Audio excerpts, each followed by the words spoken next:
welcome back everyone, welcome back to another week, another edition here of the KSL, the Korean StarCraft League. I'm of course Josai VIP. With me I'm joined by these amazing players, by the people in chat, and by my plushies as well. Welcome, welcome, one and all. It has been a couple days. It's been a couple days since we've been live here on the channel, of course. Happy New Year, baby. Happy New Year. Happy holidays. Hope you all had a great Christmas and New Year as we are entering the first cast of the season of the year of 2026. Papi, let's go. So again, I hope you all had a great time. We did take, I want to say, 3 days off, right? At least from casting. We took off the 2nd, the 1st, and the 31st. Actually, more than that. Jesus, oh my god, we actually haven't casted since Sunday. I do recall that we were going to be casting on Monday, but we didn't have the Wardy replays, unfortunately, so we did miss out on a Wardy replay cast on Monday. We will be rescheduling that to this Monday instead. So I do know there were a lot of people that were looking for that stream, and I was getting messages, so I do apologize, but we weren't able to broadcast the Waters View Monday event on Monday, but we'll be rescheduling the next Monday instead. But otherwise, we are here with the first cast of 2026. It has been far too long, and what a way to start the year with some Korean StarCraft. Let's go. Exclamation mark, be in the chat if you guys want to have a look at the bracket yourselves. The bracket is live, the bracket is stacked. We're jumping into a TBT. Now, when it comes to the bracket itself, we often don't really delve too far into the bracket at the beginning of the broadcast, but very, very quickly here, we do have some pretty good matches here. We have players like GuMiho, we have herO, we have Cure, we have Beyond, we have Creator, we have Percival, we have all the regulars. But what I will say is that there are a lot of players here that we cast on a regular basis, like Beyond, Creator, Percival, Classic. A lot of these players, they're regulars when it comes to the online tournament circuit. So Sparkling Tuna Cup, Wardy TV Monday, Pigstore Cups, we see them all the time. And there's some really good matches there. I was really tempted to jump into Percival versus Rebellion for sure, right? Like, that's a really good first round match. But I looked at the bracket and I was like, you know what? It's a new year, and we rarely cast GuMiho.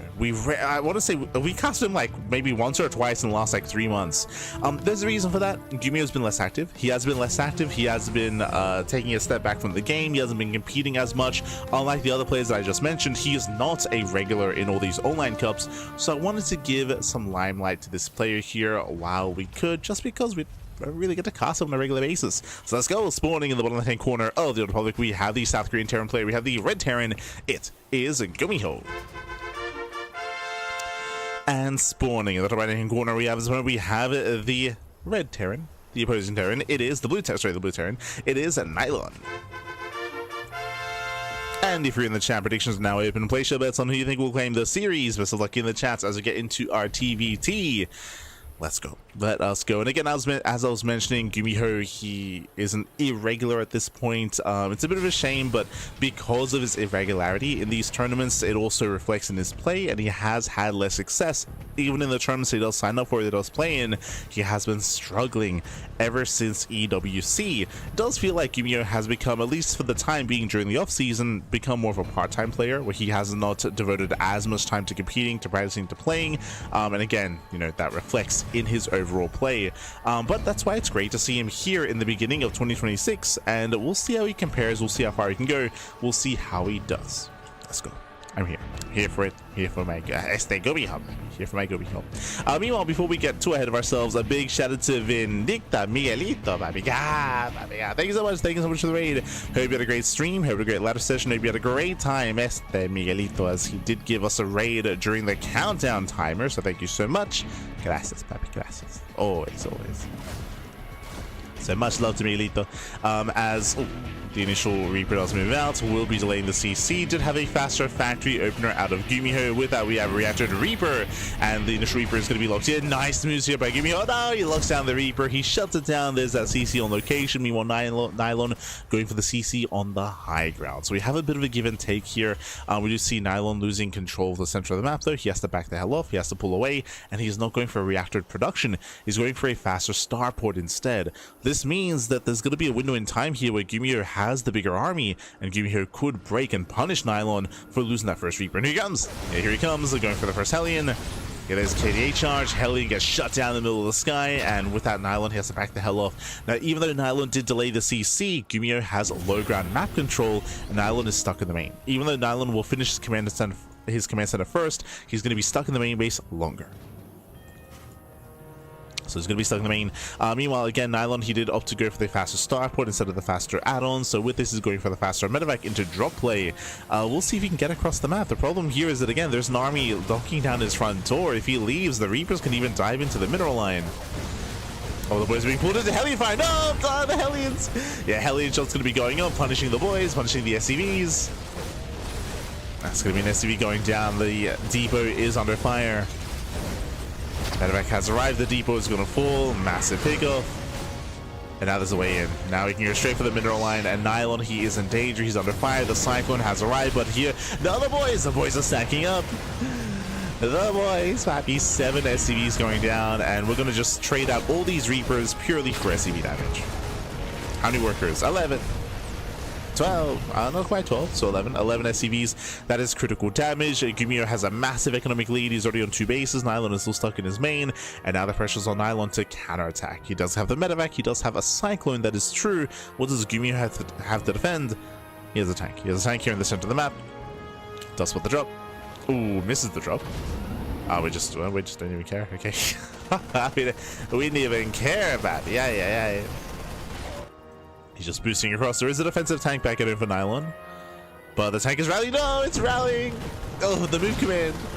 Yeah, it gets no damage. 0 damage done from the tank. The tank goes down. The opposing tank will siege. We're camping the production. Nylon desperately going into the main, doing what he can, but the production should handle this. And the boys are being pulled. Cyclone is dealt with.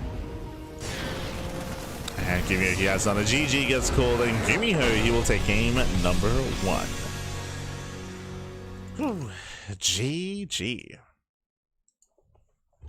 So fix up the green screen. But GG will play with that. GuMiho will take a lead in the series, and we'll see if he can extend that lead even further. We'll see if Nylon can bounce back. Of course, Nylon, he is a more amateur player stepping into the ring here against GuMiho. But regardless, a big shout out to Nylon for actually taking part and competing and facing off against GuMiho. Let's go. Right, let's go. Just catching up in the chat. Happy New Year. Happy New Year. Yes. Quack, happy quack. Stay later. C007 in the chat. Gimme God. Gimme God. So Ryan earlier. Ragnar is of course competing, is in the bracket. Si Setsuna, Sando, Jadov. Bienvenidos. I do apologize. I already noticed that I was like misspeaking a little bit and slurring my words. I don't know if that's going to change throughout the broadcast. I'm running on fumes, but I'm running on fumes. We got like 5 hours of sleep today. Thankfully, this is the only cast for today, so I was going to say I plan on going to bed.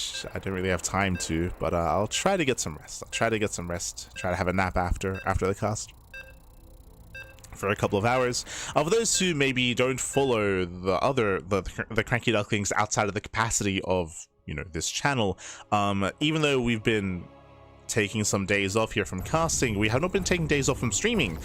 We have been live, I've been streaming ladder sessions, StarCraft. For the past 2 days, we have been playing Divinity Original Sin 2. It was a crazy comeback. For those that, again, know the history of the CranKy Ducklings, you would know that we streamed Divinity Original Sin 2 back in 2019. End of 2019, beginning of 2020, and that was the last time we streamed it because we just, life caught up with us, whether it was with casting or studies or work. When I say us, I mean myself, herO, and Yakuzaku, and we just didn't have time to play. But we made a New Year's resolution last year that we would play Divinity at some point, and we did on the 1st. We celebrated New Year's playing Divinity, and we've been streaming that for the past 2 days. So on our personal channels, not on this channel, on our personal channels. That's what we've been up to.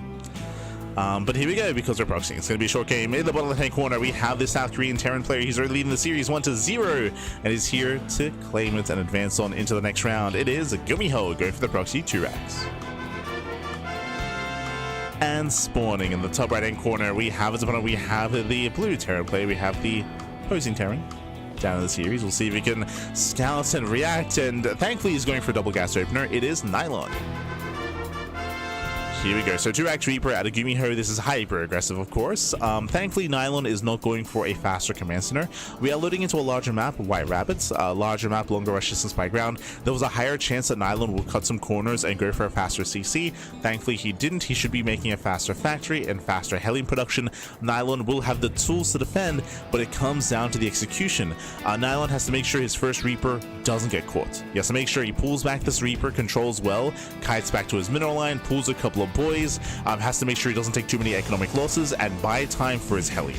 If he can buy some time for the Hellion, then he can hold and defend and survive and even counterattack. But this is going to be an intense moment here for Nylon. We've seen even pro players like Beyond and Cure mess this up. I say mess this up, but even be out-controlled by the opposing Terran.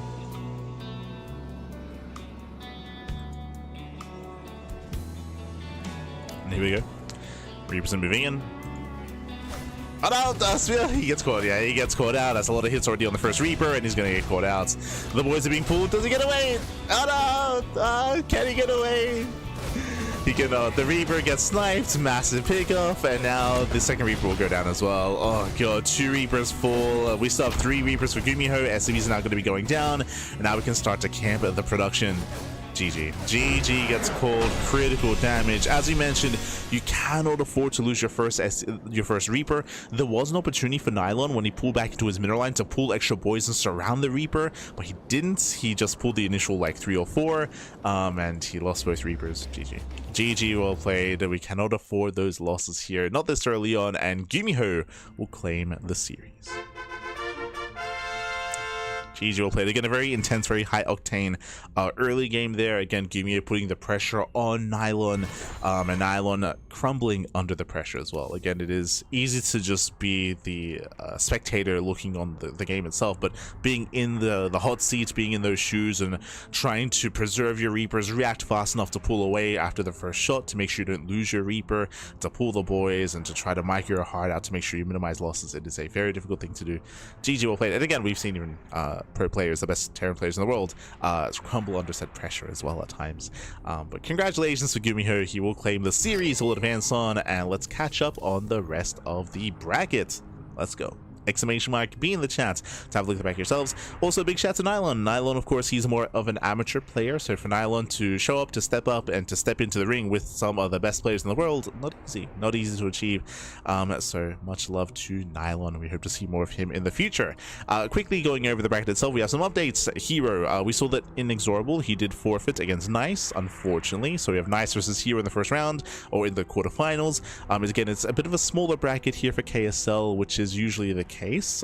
Short, small bracket, but the quality of play is up there. herO and Classic literally being the top 2 Protoss players in the world. True. So we have herO up against Nice in the initial PvP. We have seen Nice cause upsets before. Nice has some killer PvP, so that's not going to be an easy one. Scrolling down, we have Cure versus Ragnar in the initial round. Looks like they're still mid-series when it goes up against GuMiho. That is our next matchup. It is going to be GuMiho up against the winner of Cure and Ragnar. Again, Cure is favored in that series, but best of luck to Ragnar. Again, more of an amateur player. Best of luck. So going down, we have Classic. Classic, I just mentioned. The top 2 seeds of the tournament are herO and Classic. They are often the finalists of the event, and we'll see if anyone can stop herO and Classic from facing in the finals.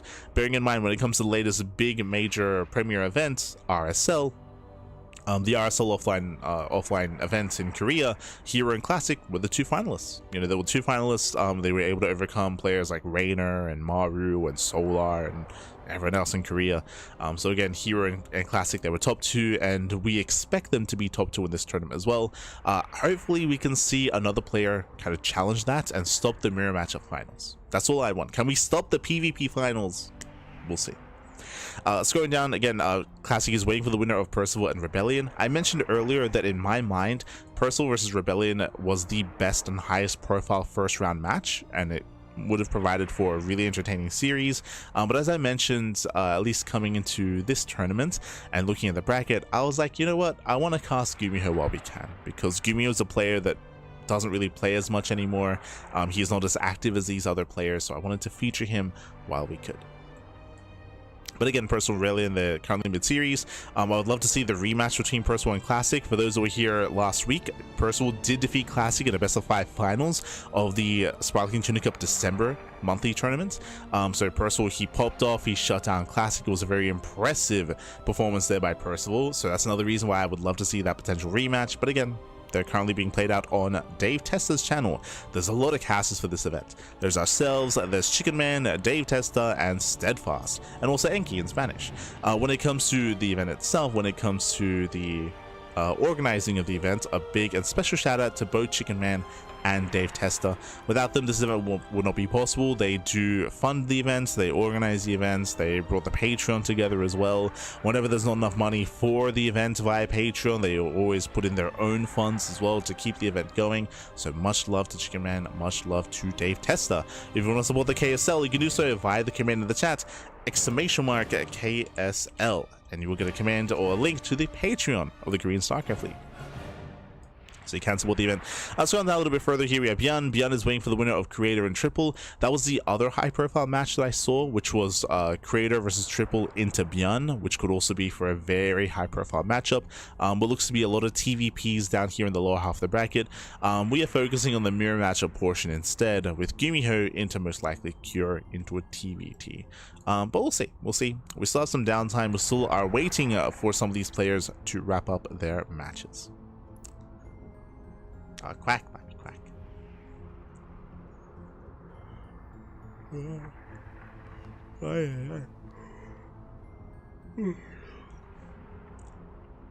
But as I did mention, we are going to be going on a short break. Here. We are waiting for Cure and Ragnar to finish up their series, and we'll be following them into the winner versus GuMiho. That is going to be the plan. When it comes to the structure of this tournament, it is single elimination all the way into the finals. It's best of 3 until finals as well. Sometimes we have people asking about, are the semifinals going to be held, depending on the event. The answer is it depends on the event. I see in the YouTube chat. Finally able to watch live. Let's go. But specifically for the KSL, they do not hold semis. What does that mean? That means that both semis, they occur concurrently. They occur simultaneously at the same time. As in, we don't, like, if one reaches the semis first, we don't have like an admin hold the other. Like, nope, as soon as they're ready, they go. So because of that, there are some weeks where maybe one half of the bracket is significantly faster and the other half is significantly slower, and it lines up where we get to cast both semifinals. Like, we get to cast first one, the upper semis first, then it finishes up in time, then we're able to catch the lower semis. But more often than not, they happen at the same time, and we only get to cover one semifinals match. At least in this channel. Again, we have Chicken Man, Dave Testa, and Steadfast covering their own respective matches. I know that Dave Testa is in Percival versus Rebellion. I don't know what the other casters are covering, but I'm sure they each have their own series. I'm sure one of them is covering Hero Nice and the other covering Creator Triple, or maybe some of the other matches. Hard to say. But again, for now, we're going to be cutting to a short break. We should be gone for a couple of minutes here, and when we come back, we will have our quarterfinals match. We'll see you soon. See you soon.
welcome back everyone, welcome back to the KSL, the Korean StarCraft League, week number 84. Welcome back to the quarterfinals. I hope you enjoyed that lovely break. Hope you were able to be given the opportunity to get some snacks, get some food, get some water, drain your disruptors, massage your marines, because now it is time to jump into our TVT. Spawning in the bottom left-hand corner of Tourmaline, we have the red Terran player. We have the South Korean Terran representing Team Liquid. It is Cure.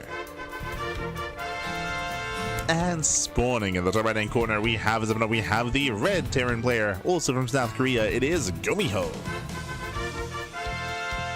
And if you're in the chat, you know what time it is. It is Gamba time. Predictions are open. Place your bets on who you think will claim the series. Will it go the way of one Terran or the other? Best of luck. Best of luck in the chat.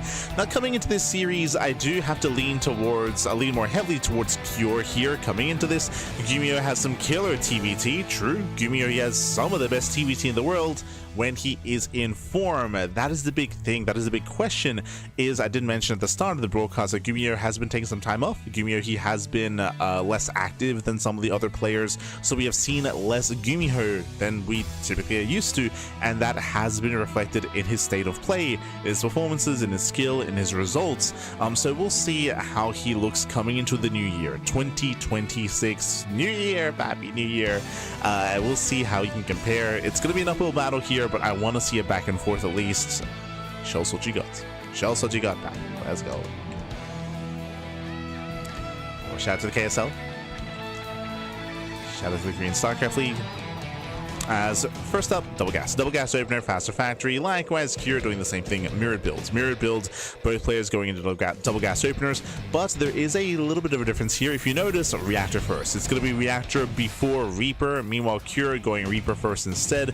What does this mean? This means that GuMiho initially will have a lower Reaper count, but he will be able to exceed that as we get in towards the mid game here, just because he was cutting some corners and went for the faster reactor.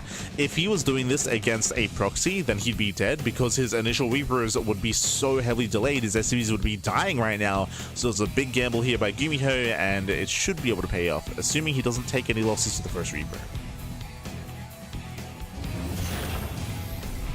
Does lift, again has to buy some time. Reapers swap out, and Cure has to get the hell out of here. Oh, we're trying to bait him. Nice, very nice KDA charge out of Cure, okay. Doesn't get baited, pulls away. GuMiho negating a CC on location, so is Cure, and Cure already has the safety bunker. Marine production has begun, Cyclones are on the way. Cure is already switching out of Reaper Hellion. GuMiho is committing and doubling down into reactored Reaper Hellion. The goal here is economic damage. It's to build up that early Reaper Hellion count, to bust into a mineral line. We'll see if he can get in. As he does run past. Runs past, delays the CC, not bad. Does cause a delay. Goes further in. Cyclone is now, which means he gets a second SCV. Okay. 2 getting up to almost 3. Almost 3 SCVs, but only 2 so far. Has to pull away. Cyclone shuts down the Reapers. Yeah, there's no way out. There's no way out of this. Losing 2 Reapers and a Hellion for 2 SCVs. I mean, he did delay the CC, which is nice, but at the same time, Cure getting across the map as well. He gets across. Gets 2 SCVs, so nice counter damage at a Cure. And GuMiho's in a slightly worse position here, just because he has a little pressure on himself to find some more value with his Reaper Hellion. But Cure has map control, he has a Cyclone, now he's moving out, and there's going to be a more difficult defense here for GuMiho, at least without his tank. Tank is just now popping out. Oh, bold move. Forced to unload. Cure pulls away.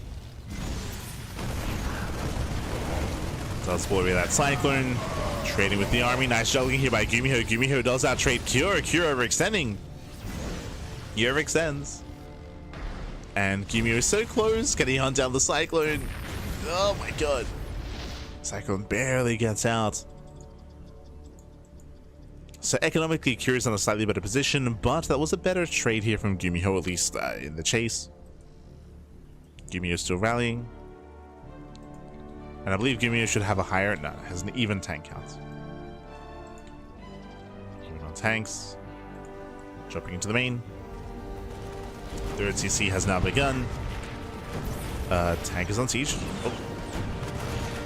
Medevac taking a lot of damage. Cure is holding. GuMiho rotates to the natural. There is a tank siege, but no other support for the tank. GuMiho doesn't go for the dive.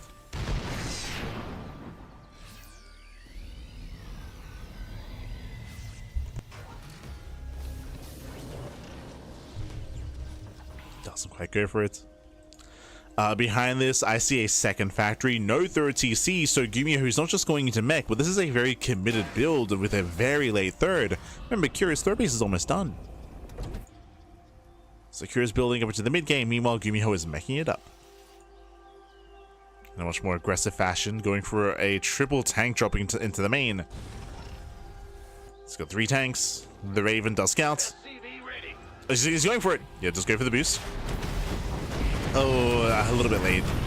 Yeah, late on the disable. Tanks do unload. And can he save all 3 tanks? Can he save him? Oh no, the target firing! My god. Yeah, Medevac barely gets out. That's going to be 2 tanks going down. That's a hefty loss for GuMiho, losing 2 tanks for 3 SCVs. Now he's getting his third base on location, very late third. And GuMiho, he's lost control of the center of the map. Does siege though. Nice tank volley. Nice tank shots, but again, it's not going to be enough. Yeah, Curie breaks out, takes down all 4 tanks. Oh, 2 tanks dying in the main base, 2 tanks dying out here as well. So GuMiho losing 4 tanks. Force back, and the problem here is that GuMiho cannot relinquish map control. He has to fight for it, otherwise he'll lose his third. Right? He has to fight for his third base. He chose to get it on location. GuMiho, he has to make a stand. And so far so good. He is pre-siege, thankfully. Vikings A land. GuMiho holds. He does hold on. Now, as he was forced to back off, Cure, his third base is already up. Third orbital is already up and running. Now we can start to mule.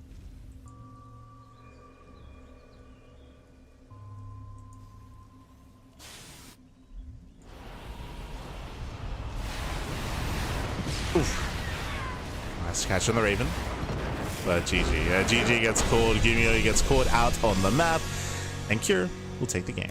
We'll take the game, we'll take a lead in the series. Again, just a really rough start there for GuMiho. The whole purpose, the whole goal of getting into the second factory is to build up and to maintain a tank lead and to contain your opponent to make up for the later expansion. But remember, he lost 4 tanks. He lost 2 tanks trying to doom drop into the main, so it was a really big risk, a really big gamble for GuMiho to try and attempt to drop into the main base. He was punished for it, lost 2 tanks, they lost 2 more here in the center. When you're playing mech, and to lose 4 tanks immediately, like that was just a brutal start. And again, GuMiho, he was hoping that maybe he could maybe drop across the map or find some damage, but too many losses too quickly. GG. And with that, Cure takes a lead, and Cure is 1 game away from claiming the series. We'll see if he can claim it here and now. Now, what are the chances that GuMiho plays mech again? Now, we are going to be loading into a larger map, so if GuMiho does play mech, I would assume it'll be a more economic variation. What I mean by that, we're going to be loading into White Rabbit. White Rabbit is a very large map of the map pool. Tourmaline has a very short rush distance by ground, by air, open bases.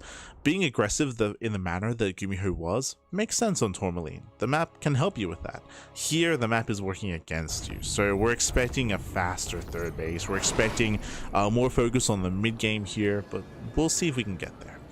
As spawning in the top right hand corner of White Rabbits, we have the South Korean Terran player. We have the blue Terran. For Team Liquid, it is Cure. And spawning in the bottom left hand corner, we have as opponent, we have the red Terran player, the South Korean Terran. It is GuMiho.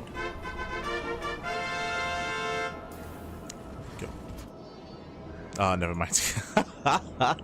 So I expected a more economic mid game here, but GuMiho, he's like, screw the mid game. We're going for the proxy 2 racks. 2 racks Reaper out of GuMiho. We saw this against Nylon in the previous series, and I have to echo those sentiments here. So GuMiho, he's hoping, first things first, that Cure opens up with a single gas and Cure goes for a faster command center. but last second gas is on the way. So Cure, he's playing safe, which means he's going for a faster factory. Now, just like against Nylon, it's going to be on Cure to... It's all about the reaction. It's all about the reaction time and how much time he has to react, of course, and how he can respond. He cannot lose the first Reaper. Again, the first Reaper, he has to pull back. He has to pull back, he has to pull away, he has to save the Reaper, he has to pull the boys, and he has to minimize SCV losses and buy time for a second Reaper and buy time for the factory to finish and make his first Hellion. So Cure has to buy time for the Hellion, has to buy time for the Reaper, he has to minimize losses. It's all about to pop off.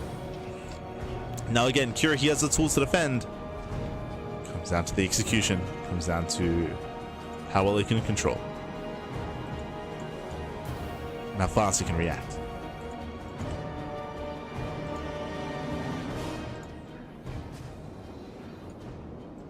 Cure does go for the SCV scout. This does give him a heads up. SCV scouts are very rare. They're very rare in TVT. So the SCV scouts confirms there's no CC on the low ground. Oh, does he pull away in time? He sees! Yeah, he pulls away. Whew. Okay, very clutch move here. He does scout. He pulls away. He will not take the first hit on his Reaper. Instead, he shoots first. So Cure shoots first. Cure, he maintains the high ground. He zones away. He may lose one SCV. Oh my god. Nice KDA charge. Loses one. The factory finishes. Yeah, factory does finish. Hellion's on the way. He's going to lose the second SCV. Oh, barely not. So just one SCV has gone down. So far, better defense from Cure. But no. Oh, we'll lose one Reaper. But again, he has to buy time for the Hellion. Nice setup here. Very nice. Oh my god, free damage. Free damage by Cure, and again, a very nice defense here. He lost one Reaper and one SCV. The Hellion has arrived, and Cure holds. Cure, he has held. The proxy 2 ranks did not do critical damage, and the game will continue. We have a GuMiho transitioning back at home, factory into a CC on the low grounds. Reapers, they go back in. Hellion is set up. Second, Jesus, now we have 2 Hellions. Oh, we have to get out of here.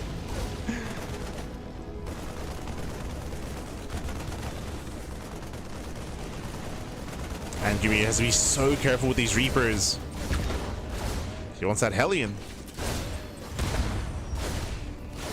The Rax does mess up the AI. Does mess up the targeting. He'll lose one. One Hellion goes down. Again, we're messing up the initial targeting.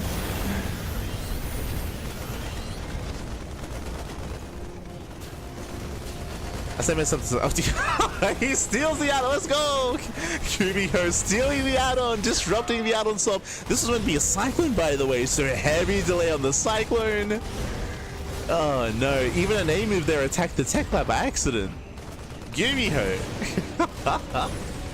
For those who don't know, add-ons are neutral, so technically you can steal. And again, this tech lab was even tanking shots. So very nice delay here as the factory desperately wanted to land and make a Cyclone or even a tank. But a big delay, there we go. Steals it back. And now we have the Cyclone, but a very delayed Cyclone at Cure. So initially, Cure had the better defense. It was a much better defense, but in the follow-up here, we saw kind of a couple of messy moments here from Cure. GuMiho, he was able to just wrangle his way back in. He gets his CC on location, already getting up and running, as opposed to Cure's, who's just now floating over. Meanwhile, GuMiho is going for a more economic mid-game, which is what we assumed in the beginning. Remember, we were like, hey, we're expecting a more economic mid-game here at a GuMiho, and even though he began with proxy 2 racks, he is going for a very faster TC. So faster TC by GuMiho, meanwhile faster TC by Cure as well. So both players are rushing into the mid game. That is what we expected on White Rabbit after the chaotic early game.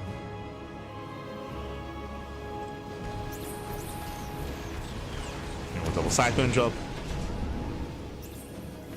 There's a lock on, but the medevac does break out. At the same time, Reaper's into the main base, getting more SCVs, and GuMiho is just pulling Cure apart.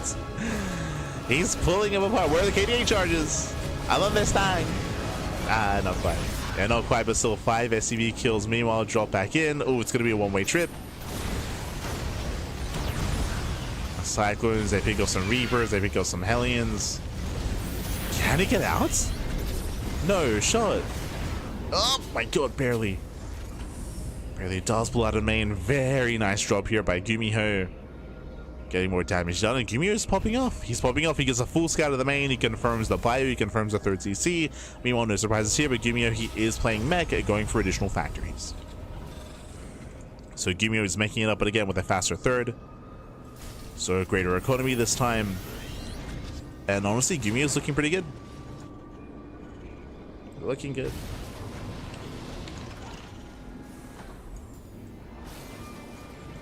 As the game slows down a little bit here after the intense early game, a big shout to Late Chrono and also the chat. Yeah, thank you so much. Thank you so much for subscribing for 16 months. 16 months. Man.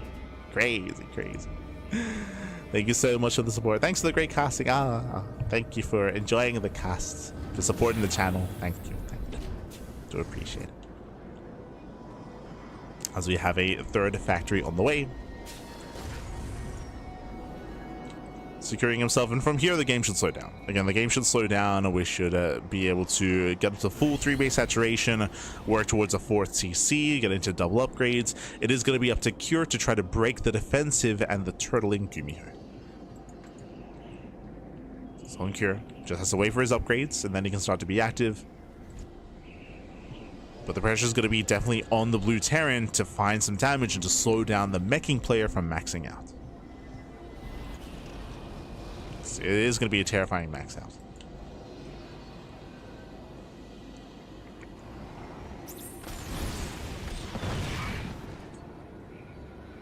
Stim is now done. Kira can look to hunt down the Cyclones.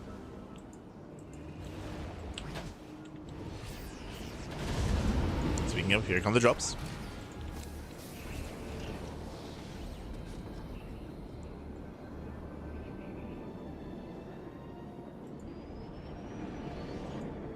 Pan out towards the left hand side. Here there are some tanks, there are some Ravens, but there's no support. What do I mean by that? No Hellions, no Vikings, no Marines. There's no support for the tanks. They're just now coming in. Okay, Ravens, they respond. Nice reaction. They have auto turrets.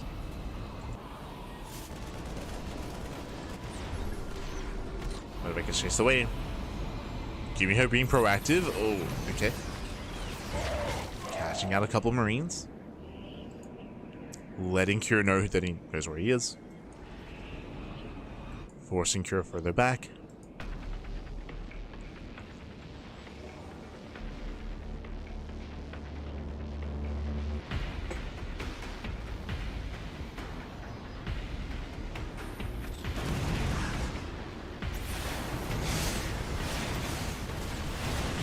And Cure just cannot find a way in. He's trying.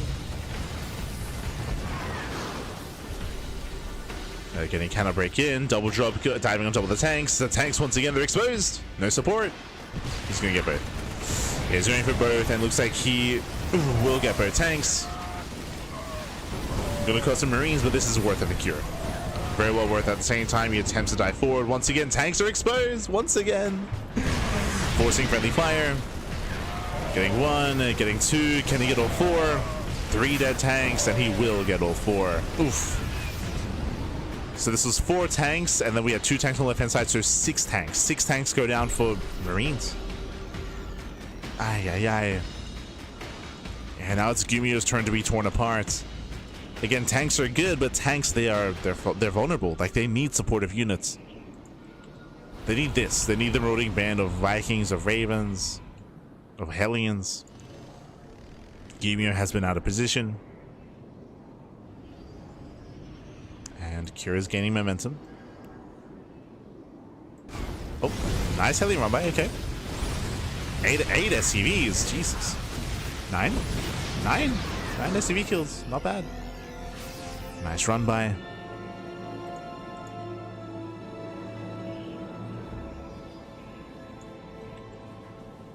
Meanwhile, Cure is pushing.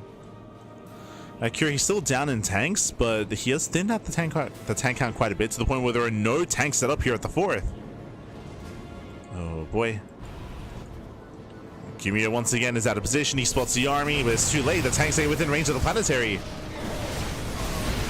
Nice disables. We get some nice disables. GuMiho does react in time. He gets here. Again, the disables, they buy so much time for GuMiho.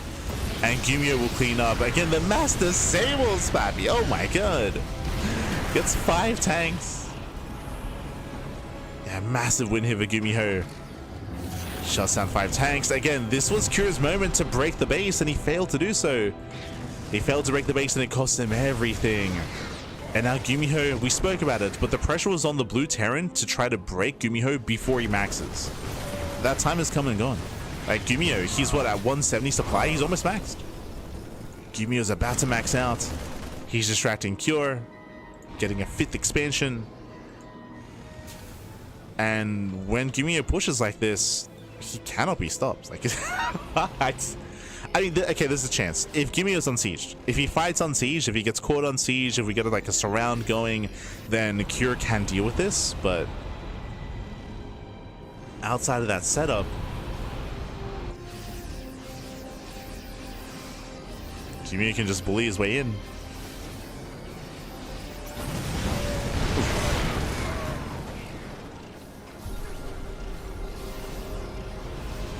Kyu's got 3-3 starting up.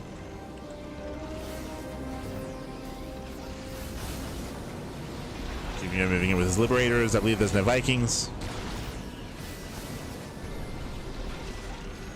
Just able to freely zone away.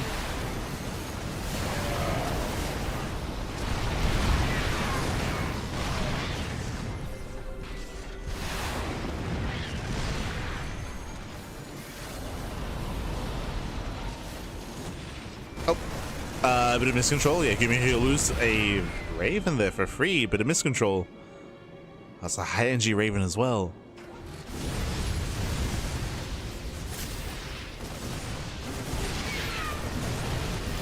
Energy.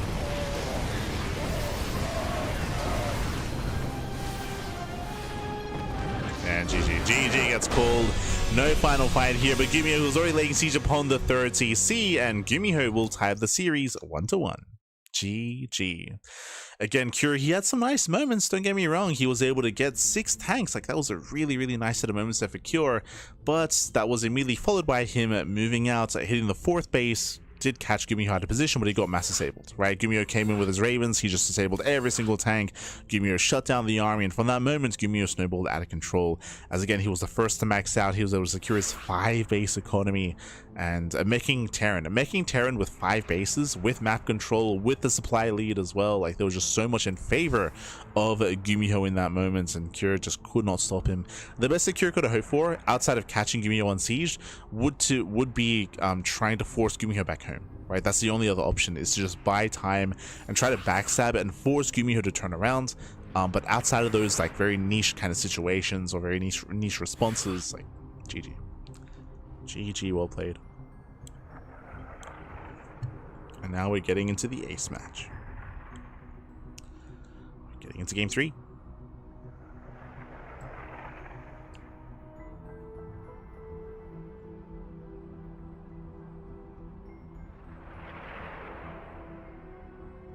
And game 3 is going to be on Ruby Rock. Okay. Ruby Rock is one of the smaller maps in the map pool. Smaller map, shorter rushes by ground. Aggression can be favored here, and we'll see how aggressive our players plan on being. Meanwhile, I do have to open the window here. It is getting very hot. It's summer, for those that don't know, here in Australia. It is summer. It's very hot. One moment.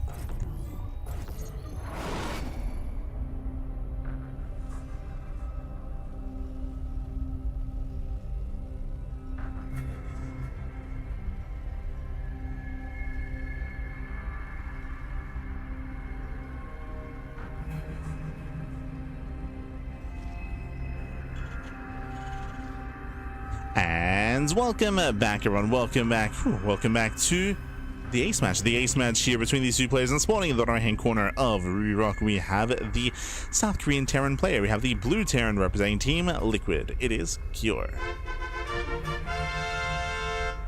And spawning in the top left-hand corner, we have his opponents. We have the red Terran player. The red Terran, we have the South Korean Terran. It is GuMiho. We go. As we're getting into the ace match, we're tied up at 1-1, and we'll see how this story ends. Once again, we have GuMiho going for a double gas opener, and for the first time this series, we have a single gas because kyu is going to Axe Reaper. Ooh, we gambled quite hard here. Okay, So if you're curious, what is 2x Reaper? What is this build here by Cure? This is designed and meant to hard counter proxy 2x. If GuMiho was going for a proxy 2x, essentially both players would have the same production, except Cure would have the defender's advantage. So Cure would have the edge in the fight because he'd be able to reinforce faster, shut him down. He'd also have the SCVs to pull as well, shut down the proxy, and then immediately counterattack as well. So Cure, he was set up here to hard counter. GuMiho instead is going for a standard safe opener by going for the faster tech lab. So off of the openers, GuMiho does have the edge. This is a better start for GuMiho, but there is potential for Cure to find some damage. Yes, this is meant to hard counter a proxy, but this can still be active. This can still find some damage across the map, depending on the positioning, depending on the control. First things first, Cure is looking for the proxy. Does move out. Likewise, GuMiho also scouting for proxies, checks his triangular third, checks his linear third. GuMiho turns around. Cure. Ooh, it's close. I think Cure barely shot first there, but he gets turned away.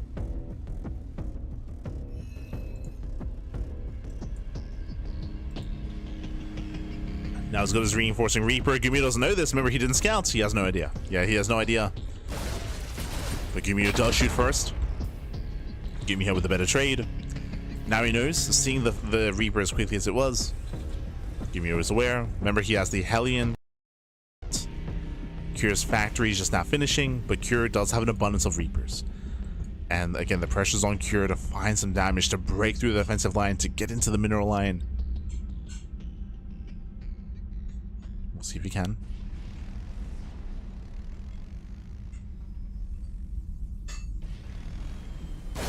See if he can. Yep, does catch the first Reaper. Nice pick up. He gets one. Gets one Reaper. Delays the CC. Nice delay. Getting his own. He's getting his own base. Meanwhile, GuMiho, he has to wait for the Cyclone. Ooh, he chose not to get a second Hellion. I mean, that's why this is getting so much damage. We could have seen additional Hellions here, but instead GuMiho went for the add-ons. With the Tech Lab, went for the Cyclone. Which means Cure, he's going to overwhelm. Yeah, he's just going to overwhelm here. He's going to clean everything up. Oh. Medevac is out there. Okay. You can juggle. Cyclone does defend.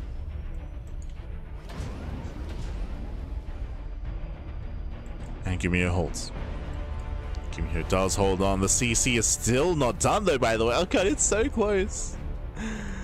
It's still not complete. Where's the SCV? Ah, late reaction. Late reaction by GuMiho. Late response. This SCV is so late to come down. Cure's base is already morphing in. It's already morphing into the orbital. So despite GuMiho having a much faster CC, it doesn't finish until after the base of Cure. Security takes an economic lead.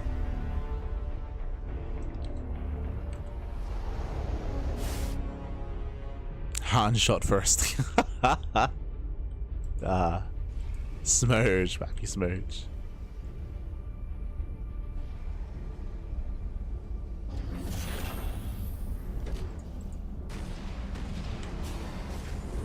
Cyclones, they do dip into the main. I mean, he did.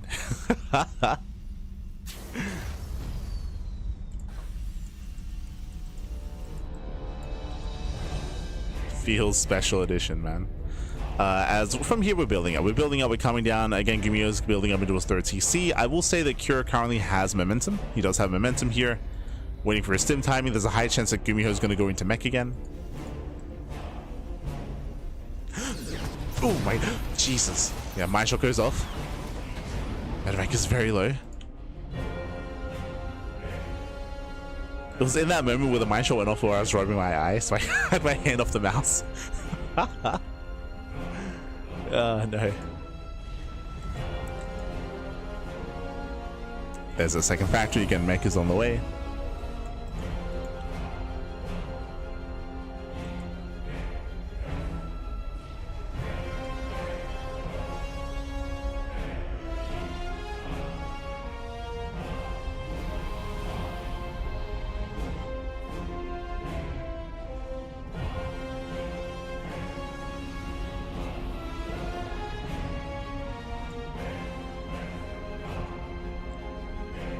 Security's got his Ravens. He has 2 disables available. Can he break this position? Will he try? Now he's just set up.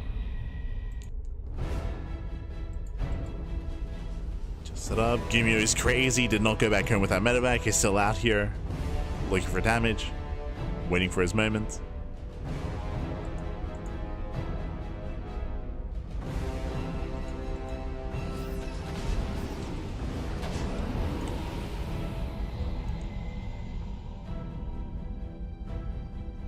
Curious going for the Doom drop. Oh, speaking of, Cyclones drop into the mineral line. 2, 3, 4 SCVs, not bad. Getting 5 SCVs, Jesus. At the same time, drop into the main. Yeah, the Ravens are here as well. They can support. Do we disable a tank? Gets one, gets both. Yeah, nice disables, nice auto turrets as well, and this is game-ending damage. Critical damage here, 22 SCVs. Oh, I spoke too soon though because those 2 Cyclones. Late reaction out of Q. He was distracted. 14 SCVs go down. Everything's on fire. This Q's going back in. Gets a tank. Gets one.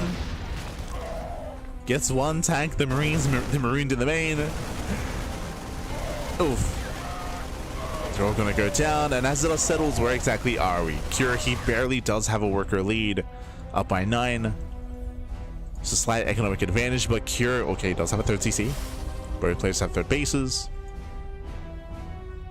Cure, he has a better economy. Meanwhile, GuMiho, I believe, has the higher tank count. Yeah, he has a larger army. Even though we saw all those disables, those 2 tanks survived. Those 2 tanks in the main base, they did survive. They were not killed. So GuMiho, he maintains his mech army. He maintains all those tanks. And now it's go time. Now, because of the defense, GuMiho, he doesn't have the most amount of energy on these Ravens. That may hurt him here, but I mean, it may not matter. There's just so much brute force here in this army. 7 tanks, 8 Vikings. We'll see if Cure can defend that 3rd. I'm not so sure he can. Yeah, he has a lift.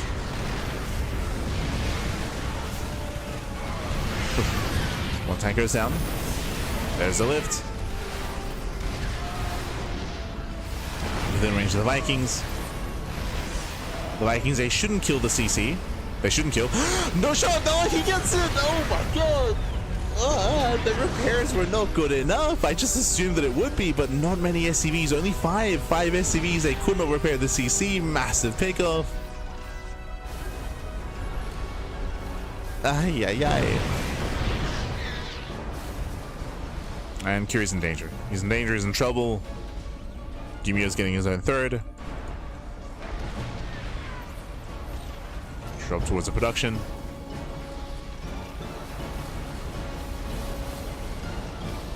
You can see Cure trying to catch reinforcements, if not flank the army.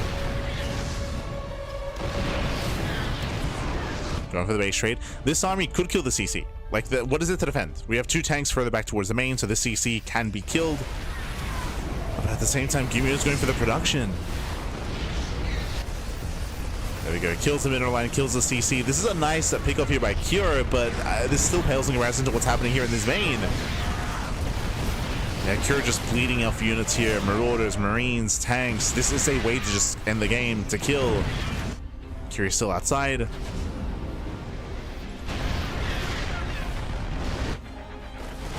Dropping on top of the army. Will force a bit of friendly fire. It does kill 2 tanks. Okay. Cure here overwhelms. He overwhelms the SCVs. Breaks through the tank line. Base trade. Let's go. Yeah, he breaks into the main base. We come into the base trade. But again, Cure's DPS here, it takes so long. Just takes so long to kill everything. Buildings already falling.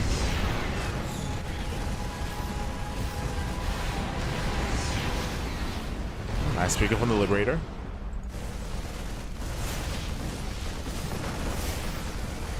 Getting the man with gun is pretty good. Just camping Vikings, camping Hellions. GuMiho just throwing units away. All the boys being pulled into auto turrets. GuMiho maintains his position.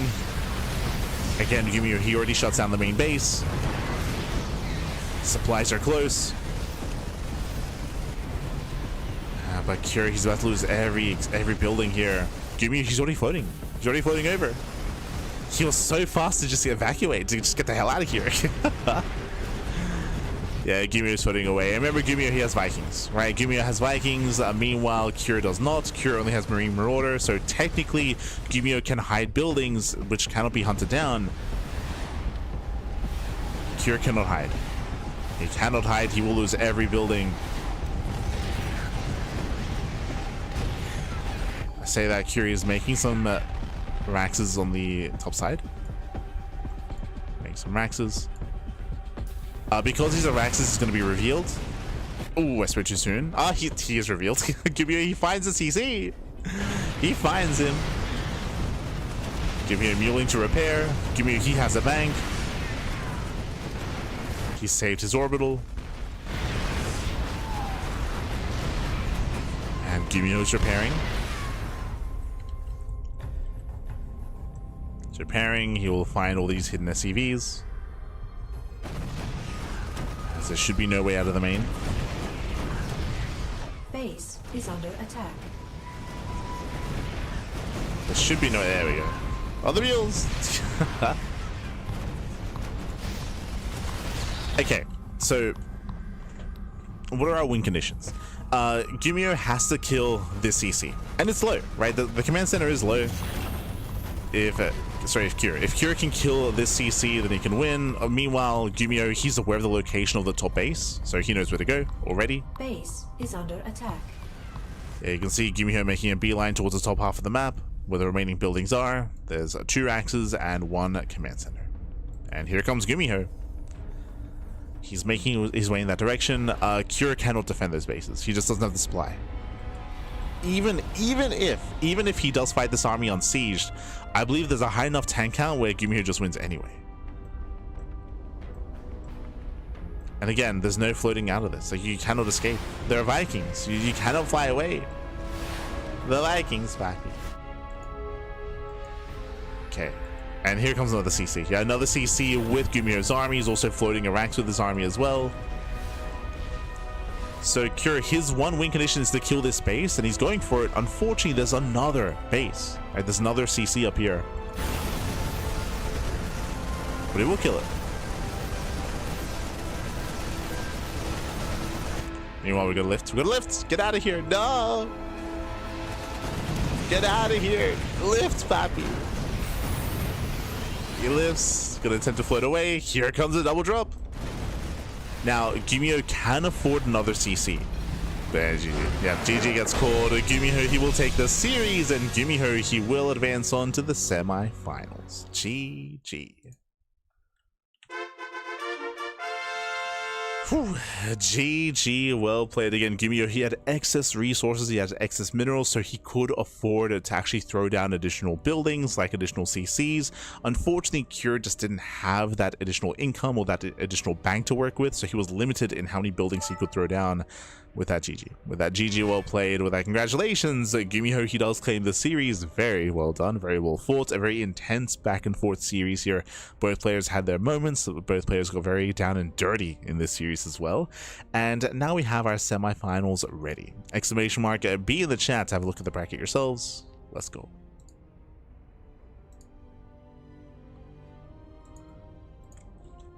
I see in the YouTube chats, is this live? Yes, it's live. If it's ever via replays, it's stated in the title.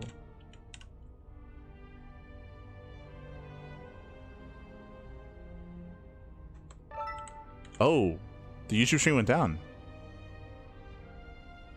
Uh-oh. When did it go down? Ay, ay, ay.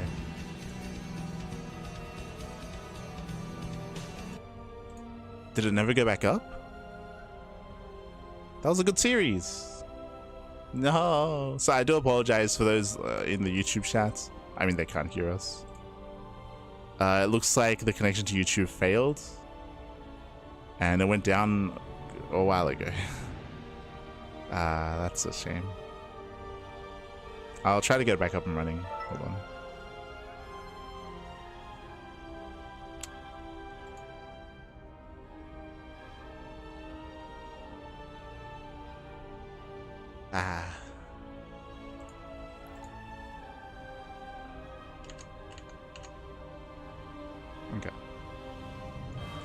Okay, should be back over on YouTube. I do apologize. I have to double check, but I think YouTube chat may have missed. Did we miss the entirety of the Cure series?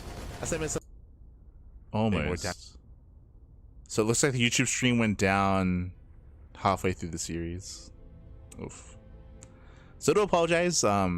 Do apologize for those over on YouTube as they missed out on Game 2 and Game 3 of the Cure versus GuMiho series. Obviously, it's going to be uploaded to YouTube later. But do apologize. Hold on, I got to fix that now.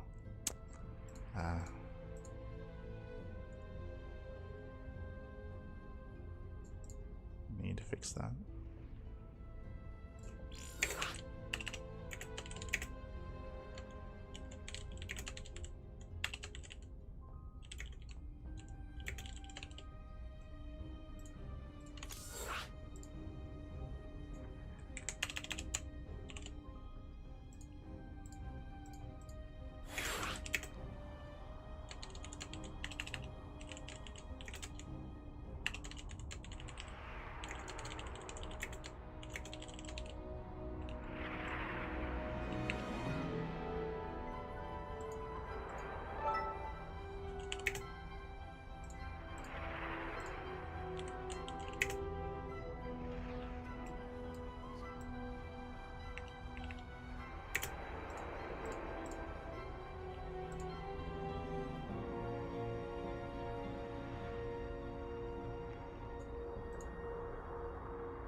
Sorry everyone, I'm just setting up the VOD.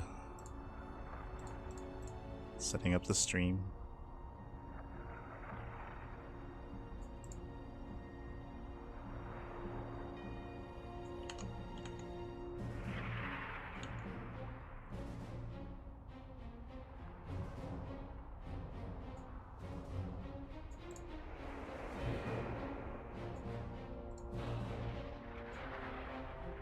Merge. Play this. Okay, should be back up. Okay.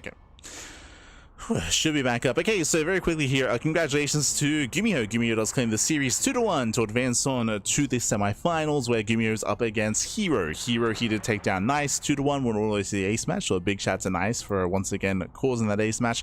We have seen Nice recently take down herO. Again, specifically in PvPs, Nice is an animal and he can take to the best players in the world. Again, he's beaten herO in recent history, in recent weeks, so he almost did it here again.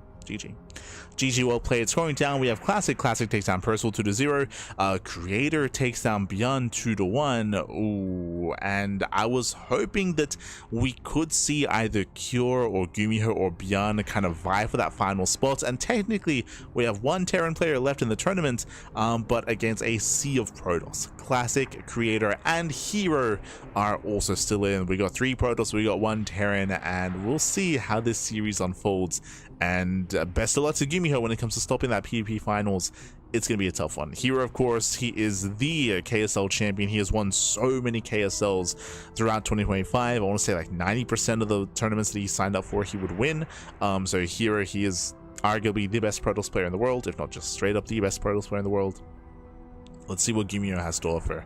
I expect to see some mech in this series, I'll be honest. I expect to see a little bit of mech. Not every game, but maybe once. Let's go.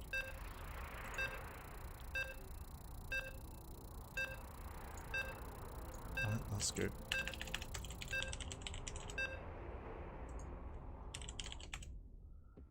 As I very quickly have to set up.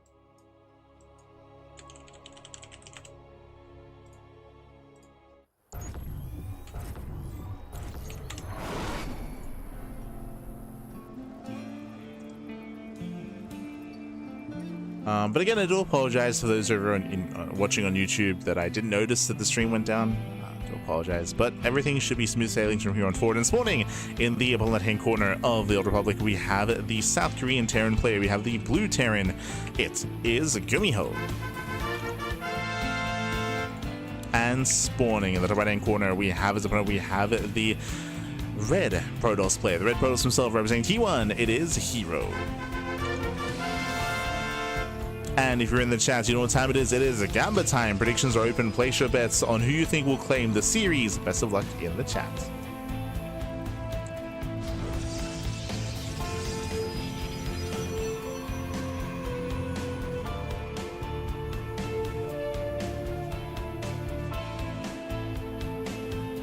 I had to come over from YouTube before it was cut short. Happened on the last stream apparently as well, just so you know. Yeah, it's weird. Like, I don't know what it is. I would imagine that the only thing that makes sense is that maybe it's like the server that we're connected to is maybe a little bit unstable at this hour. So I might have to look into using a different server. Like we have had to use like the Singaporean server like from time to time, so I might have to like use that instead. I'll remember for next time for sure. Alright, so hoping you can upload the whole cast later. We will. Again, if you follow us on YouTube, we do upload everything. Even the earlier rounds, it's all uploaded on YouTube eventually. But otherwise, let's go. Otherwise, here we go. We're getting into our openers, getting into our game. It is going to be double gas. Double gas opener out of GuMiho, going for a faster factory, going for a delayed CC. Meanwhile, herO himself is going for his own standard opener. So far, nothing crazy, just a more tech-heavy start out of GuMiho. Time to lose more grapes. True.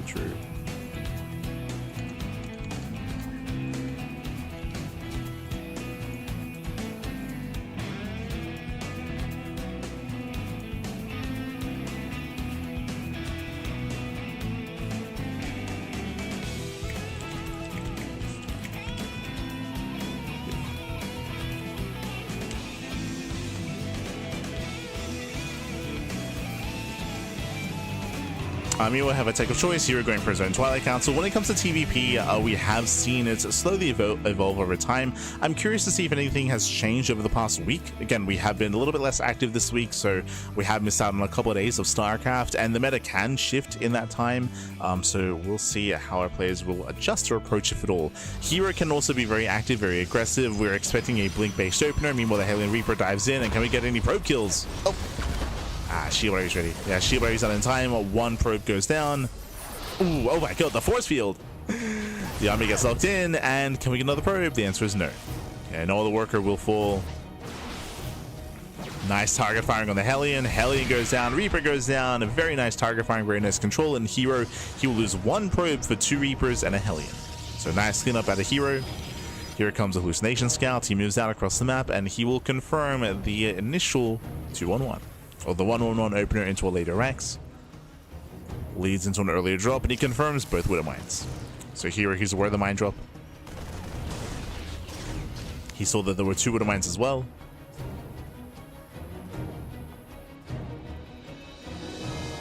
So you think GuMiho he's trying to kill the hallucination.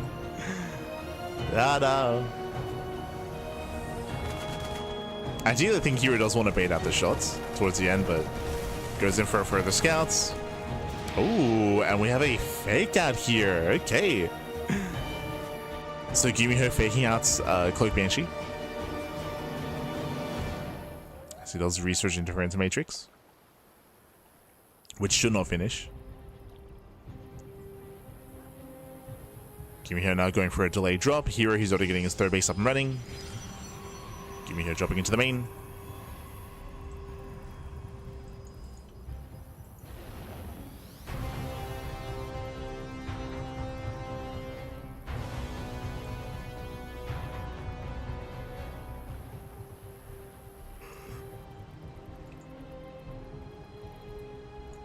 But alas, he is deflected.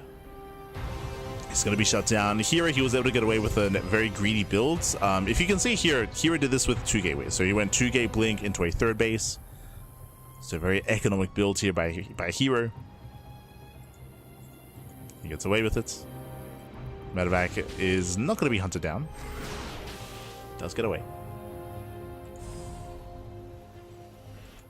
And from here, he's building up into a heavy gateway composition. When it comes to the Old Republic, I'm a little bit surprised that GuMiho did not veto this map. This map is known for being very heavily Protoss favored. The reason for this is because of how open and accessible the fourth bases are. For a Terran player to attempt to get into the mid game, it's going to be very difficult. Speaking of connectivity issues with us with YouTube earlier, GuMiho looks like having some connectivity issues here as well. Hopefully it does clear up. Hopefully. GuMiho! GuMi. If he lags out, we can always resume from replay, so it should be okay. If he does lag out. Thankfully, we're not in the middle of like any kind of major engagement.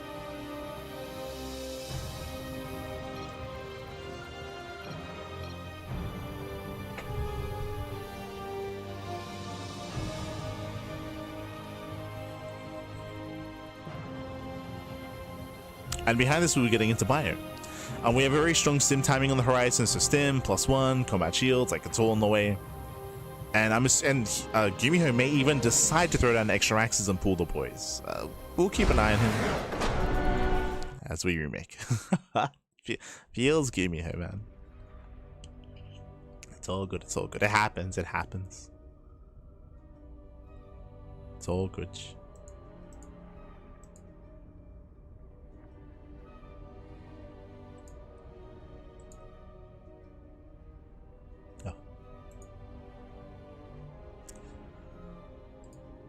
But yeah, hopefully he's not gone for too long here. When it comes to the other series, again, Creator versus Classic should be currently ongoing. I believe Chicken Man is casting that series, and GuMiho's back. GuMiho's back, so it's going to take us a moment here, but we have to resume from replay. We have to remake the lobby and load on in. So we'll be back in a couple of moments. Going to be going on a very short break. When we come back, we will have the rest of the semifinals, the rest of game one. We'll see you soon. See you soon.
And welcome back, everyone. Welcome back. Ooh, I hope you enjoyed that lovely OST. I do apologize, but again, things, you know, they were out of our control. We did have a GuMiho, unfortunately. Oh, God. God damn it, we just lost someone. I was gonna say, unfortunately, we had GuMiho lagging out, and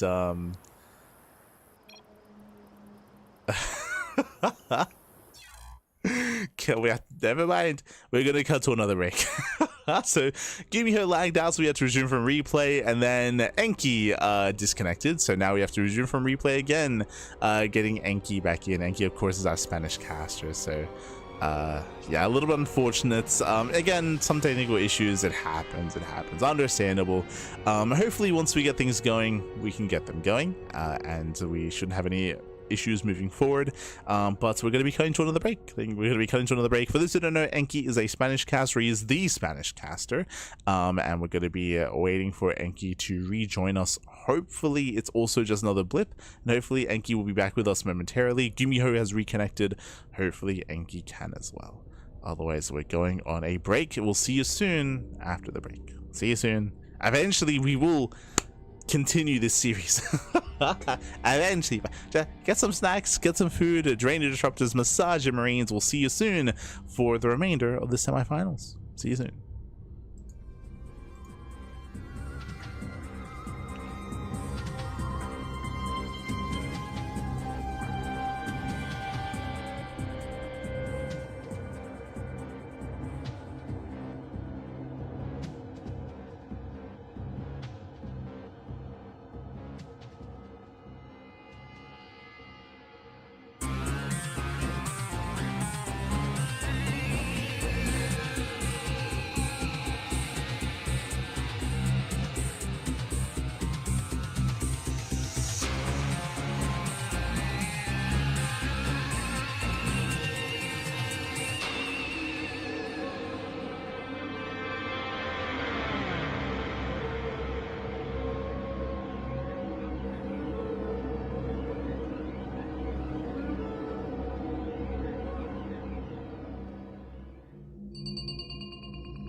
And welcome back. Welcome back. Do apologize for the tech issues. We had to have things got a little bit messy, things a little bit complicated, but we have returned here. And if you notice, but we are using the default UI. The players didn't realize that instead of resuming from replay, they actually first we had to wait for Enki to return, and instead of resuming from replay, they just made a replay lobby. So we had to switch to default UI for it. Ooh, as the medevac does get hunted down. So we're gonna have to cast with the default UI, and then we'll be fixing it for game number 2. But it should all be good as the players have returned. Oh no, a bit of a move command. One stalker does get picked off. So nice pick off here by GuMiho. Winding it back. How did this game transpire? herO was able to get into a better economic start. herO shut down the Reaper Hellion aggression. herO got into a faster third base, and herO shuts down the medevac as well. So herO just has had a stronger early game. The big question in my mind was, does GuMiho go for 2 more maxes? Does he go for a 2-base all in? The answer is no. Third CC. So GuMiho, he's expanding, he's building up to a third base. He moves out with his bio army. He's applying pressure, but he is claiming, or he is looking to get into the mid game, which is going to be a difficult endeavor here coming into the mid game on the Old Republic. So we'll see if he can apply some pressure, delay the 4th base, and even force a cancel. Colossus has arrived. Again, a gateway composition into Colossus production. Nice catting here from herO. Oh, sorry, I assumed it was a cancel. Sorry, does cancel the 4th base, but what I meant to say is that I assumed that the Raven did cancel Interference Matrix, but no. He went into it. He went into the Matrix. I thought it was a fake out for a cloak. I thought it was a fake out, but no, he let it finish. Okay. I mean, hey, GuMiho, he canceled the 4th base. Nice pickup. Denied the 4th base. Does pull back, rotates around. Again, Raven openers and going into Interference Matrix was a lot more common a couple of years ago, back when Phoenix Colossus, or I should say just Colossus-based play, was more common.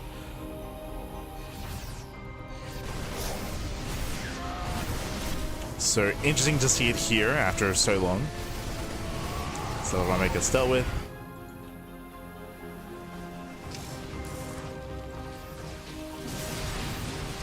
Hold on, I'll try to clean up the in-game setup.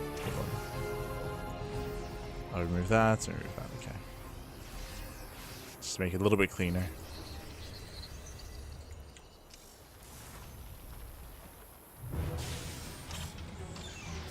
Oh, as GuMiho is out of position, he does catch the Zealots, but his own 3rd base is exposed. Blinks in, avoids the Widowmine shots.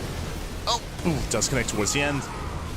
Does catch one of the Stalkers, but overall we do get 3 CV pickoffs. Alas, it took too long. The reinforcements have arrived, and GuMiho is going to shut this down.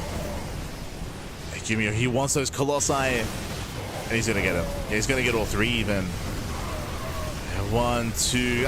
Wait, does he? Zalse arrived just in time. The reinforcements. At the same time, they also got into the mineral line. 15 SCVs go down. herO, he barely maintains his position. We need more Zealots. No. Yeah, late reaction here. 1 more Colossus goes down. Misstep there by herO.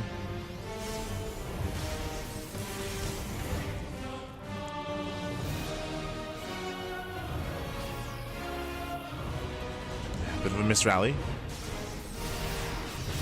As herO, he runs into the army, losing another Colossus. GuMiho is popping up. He's catching up 3 Colossi.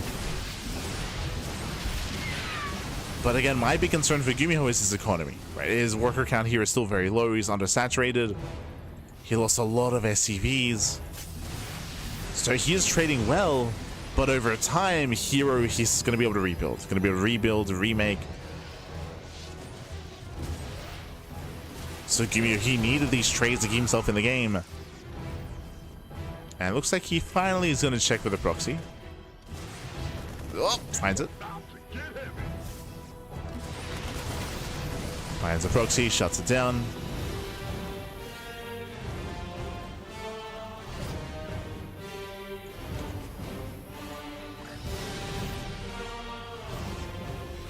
No worries, all good, all good. We'll make do. We'll make do.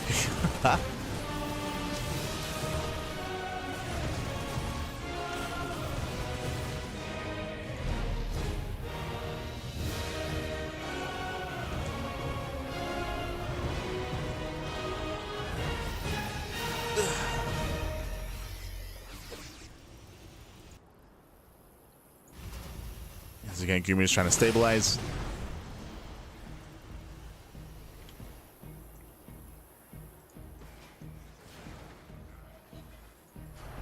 Working his 4th CC. At this one, I don't think herO has enough momentum to break. I do think he has enough momentum to deny the 4th and to maintain this position, but we'll see what he can achieve with Storm. Storm is done. He's got a 4-eyed Templar, 4 Storms. Decent line connection. First Storm. If first Storm lands well, there's a second. Oh no! Dust into the Storms. There's 2 more Storms available. Soon to be 3 more, actually. Jesus. That's a lot of Storm. We still need those Zealot reinforcements. Once again, Storms are zoning away. They're not even dealing more damage. Medevac getting called out. But where are those reinforcements? Here, he's banging up 1,000 minerals. He has been missing warpins. Yeah, missing warpins here. The Zealots finally have arrived. GG gets called. herO, he does eventually overwhelm, and herO takes game number 1. Whew, GG. herO does take a lead in the series. Again, herO, he did have the stronger start. Oh, I just realized that herO had the wrong race. There we go. herO did have the stronger start. Oh. 1 moment.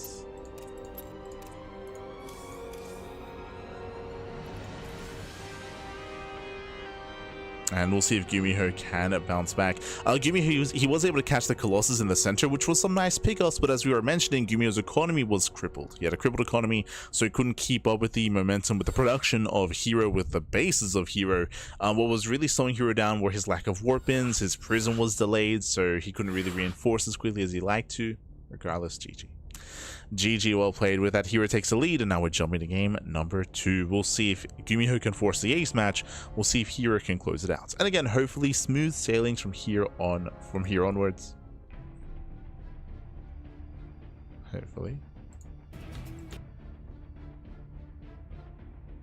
Just making sure that YouTube is still good. Just making sure. Yeah.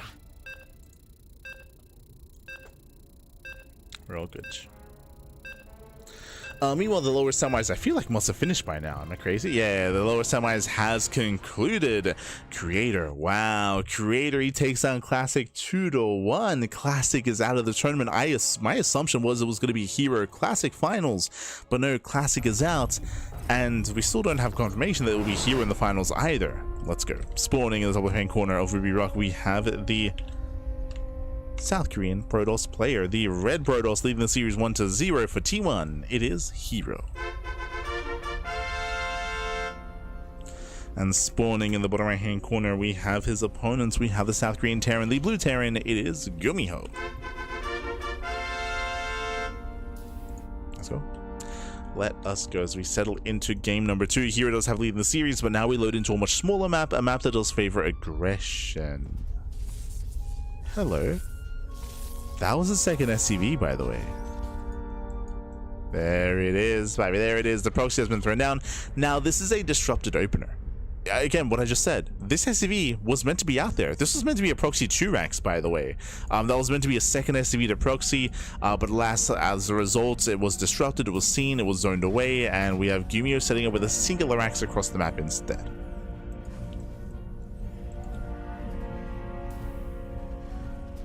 We'll see if he attempts to go into a tech lab, into Marauders, or if he just goes Reaper. I feel like if the plan was to go Reaper, the racks would have been thrown down a little bit closer to the main, on the main side of the Reaper cliff, I should say. So we're expecting a tech lab here. We'll see if, I mean, it's GuMiho. He can try to go for like a proxy factory, but no, it is going to be Reaper. It's, I would say, in a bit of an awkward position for a proxy Reaper, but he's going for it.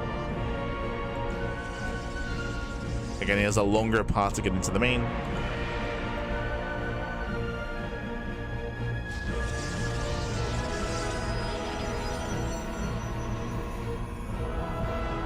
Factory back at home.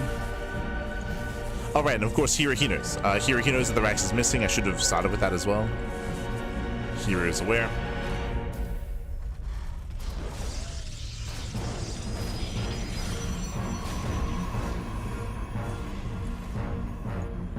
Now he knows. Got the first Reaper in the main. Getting one probe kill, getting a second. Oh my god, barely. There we go. Does get a second probe. Very close, very clutch. Reaper does pull out. Pulls out, he pulls away.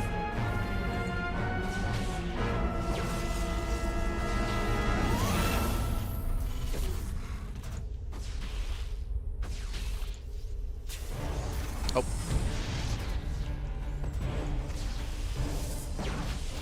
Does pull away, and we do see GuMiho floating back home. Does go for a cyclone, and now from here we try to build up in towards the early game. We're trying to transition out of the early game aggression. GuMiho was able to achieve some damage at least. The Reaper attempts to go back into the main base, but is going to be zoned back.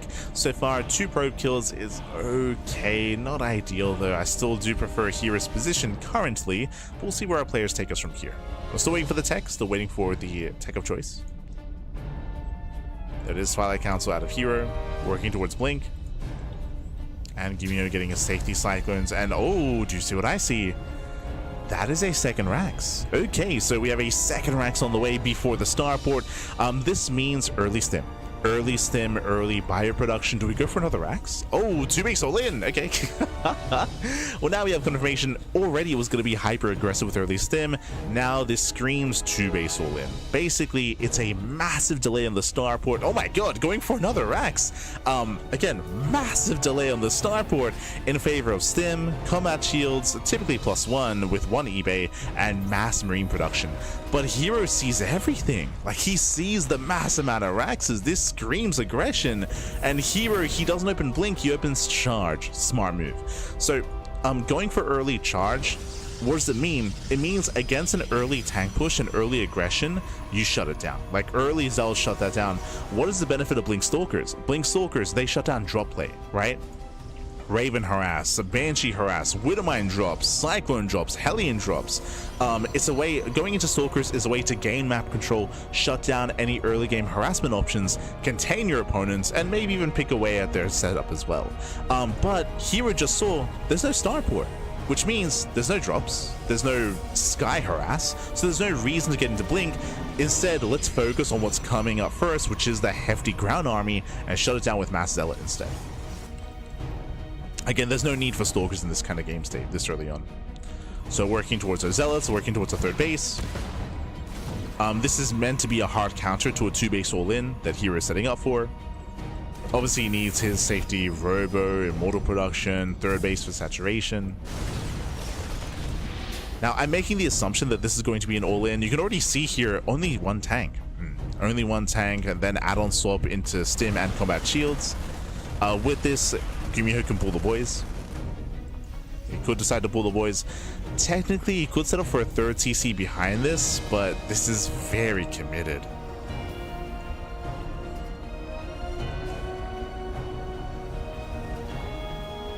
And herO just has to make sure he spots the move out. Again, with herO going into an early charge setup, we do see no gas. No gas here at the natural, no gases here at the 3rd base, setting up for Archons and Storm as the follow-up. And again, herO just has to make sure he sees the move out of GuMiho, so he knows to warp in. If GuMiho gets a 3rd base, then herO has to see that as well. Oh, hallucination is shut down, the army gets spotted. As GuMiho does expand behind this, but again, this is very committed, and GuMiho, he's getting seen. He is found. Here comes Ella reinforcements. herO, he wants to fight. Yeah, GuMiho, he has to respect this. He has to respect the army. GuMiho pulls away. herO can chase. Delay on the 3rd CC. If herO can cancel that 3rd base, that's going to be game. Like, GuMiho cannot afford, because his 3rd base is already late, he cannot afford to lose it. Zealots say distract the army. Here he ignores the 3rd. He's going straight for the natural instead. Where are we going?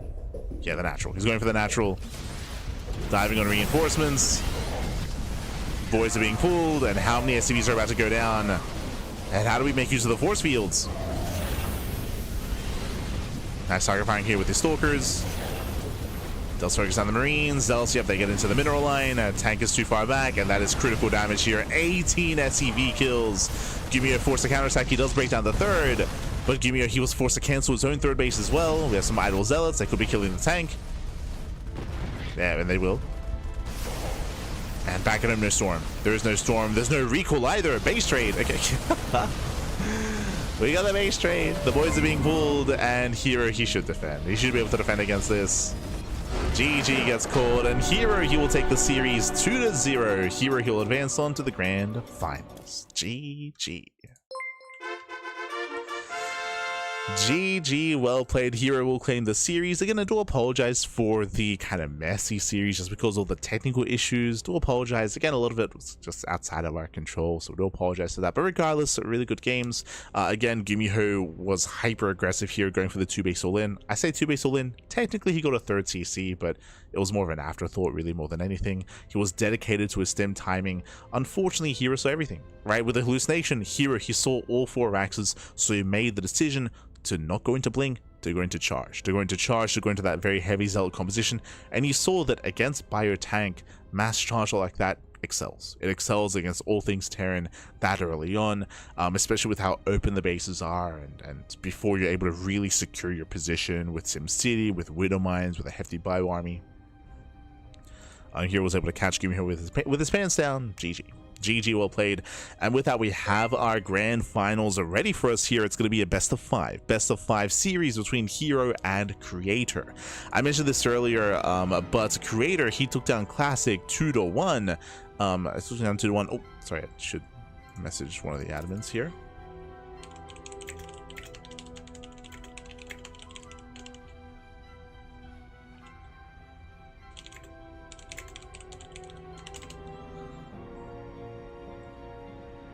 There we go. But here we go. So Creator, he took down Classic 2-1, and Creator is up against herO in the grand finals. Let's go. It's up against herO, and let's set up for that. Again, I would say a bit of an upset that Creator took down Classic. We were expecting, or I was expecting herO versus Classic in the finals. That was kind of like my go-to pick for the 2 finalists, and I was really expecting either GuMiho, Cure, or Beyond to stop them, but no, instead it was Creator. Creator took down Beyond, Creator took down Classic. Creator having a very impressive performance here this tournament. Has been happening off camera and off screen here, but has been very impressive nonetheless. And we'll see if that continues here in the finals. He's going to need it. herO is favored to win the entire event. It's going to be up to Creator to stop him. Let's go. Just catching up in the chat. Thank you so much to like my ex or like X. Thank you so much. The guy, thank you so much for the Twitch Prime. I do apologize for not giving you a shout out during the game itself, but thank you so much. Thank you so much for the support. Hey, thanks. Thanks for Keep Games Casting. Greetings from Germany. Oh, let's go. Thank you so much. Thank you so much. I know it's quite early in Germany, right? It's like maybe 7 a.m. or earlier than that. I know it's quite early, but thank you. Thank you so much. Buenos dias, buenos dias. Happy New Year's. And thank you so much for the Twitch Prime. Thank you. Thank you.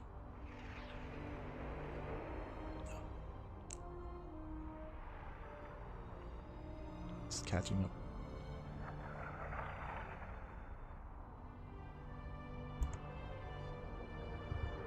GuMiho's build felt off last game. It was a little bit weird, but that's also very GuMiho, right? Like the GuMiho, he often comes up with his own builds, with his own styles, but it was different for sure.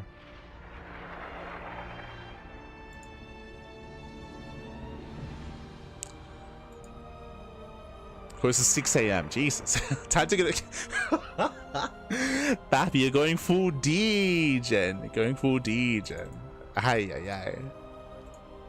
Going to bed at 6 a.m. You're crazy, crazy. You say that. I did go to bed at 5 a.m. last night, so. True, true. But take care, Pappy. Take care. Take care of yourself. Happy New Year's.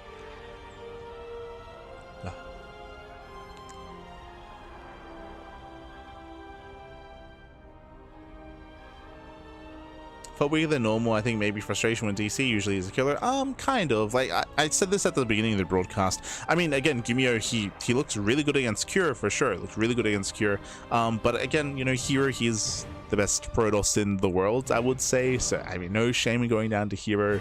But yeah, it did feel like GuMiho's build in game 2 did kind of fall flat, unfortunately. felt a little bit flat, but it's all good. I'm sure we're seeing more of GuMiho in the coming days and the coming weeks. And again, he did well for himself making it here. If you missed out on the quarterfinals match, I do recommend GuMiho versus Cure. I would say that so far, GuMiho versus Cure was the best series of the tournament, or at least of the broadcast. Like it was a banger of a TBT. So I do recommend GuMiho versus Cure. It was solid. Do you recommend the VODs? As of course went all the way to the ace match and was very intense, but now we're getting into the grand finals, we're getting into our PvP. It's going to be on the Old Republic. Let's go. Thanks, yeah. Do you recommend? But here we go. Spawning in the bottom left-hand corner of the Old Republic, we have the South Korean Protoss player. We have the red Protoss representing T1. It is herO. And spawning in the top right-hand corner, we have his opponent. We have the blue Protoss player, the South Korean Protoss. It is Creator.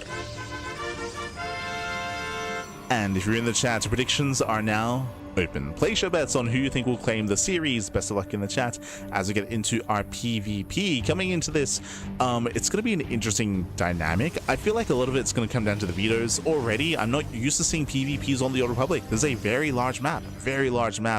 Because of that, there are a lot of places to proxy, a lot of places to throw down some pylons, and we often do see a lot of shorter games on the Old Republic because of that.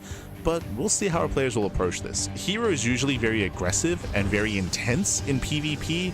Creator is usually a little bit more tame in this matchup, so I'm a little bit concerned for Creator if he gives herO too much room and too much breathing room. So hopefully he's able to keep up with the tempo that herO typically does place.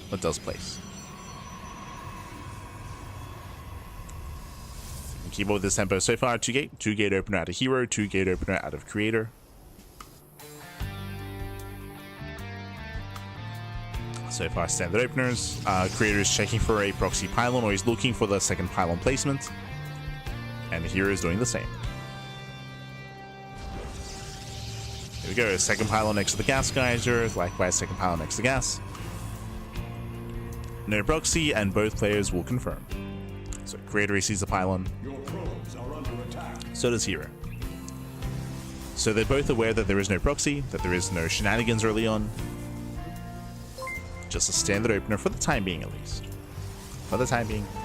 Meanwhile, big shout out to Let Me Play With Your Kitties. God, thank you so much. Thank you so much for subscribing for 20 months with Twitch Prime. That's a lot of months. Thank you so much. Happy New Year's. Hope you had a great New Year's and holidays and Christmas if you celebrate it. Hope you had a great time. Bienvenidos. As is our first cast of 2026. First cast of the year. The first of many. Bearing in mind that this is the only cast for today, but we do have another one tomorrow. It'll be live tomorrow with, I believe, an SC Evo show match.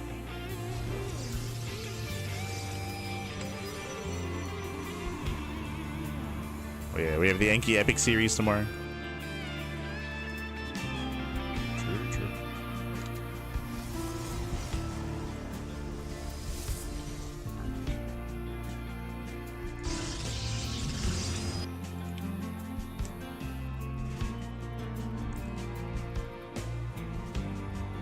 For now, though, our players are building up. They're both expanding. We have the Twilight Council out of herO. Getting into Blink. Meanwhile, Creator going for later tech. So later tech by Creator.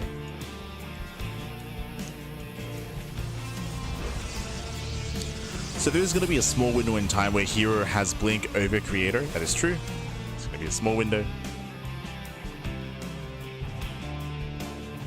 We'll see if that window leads to anything. As Blink has begun. From here, both players should be expanding, getting into their third bases, building up into the mid game. There are going to be certain timings available, like the Blink timing, or if anyone goes for an earlier Forge, an earlier +1, earlier charge, less gases. We'll see.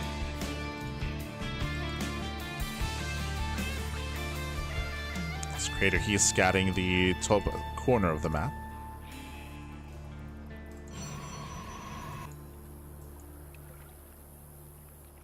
I'll scout the top corner.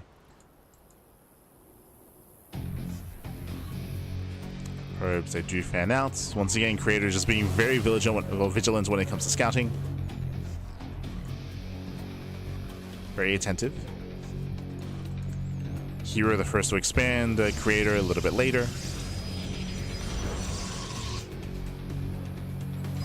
And in general here, herO has a slight edge.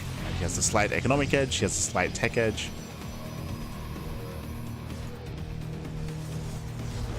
Finally, one deviation in favor of Creator is the earlier Forge. True. Earlier Forge, earlier +1. Otherwise, we're just calming down.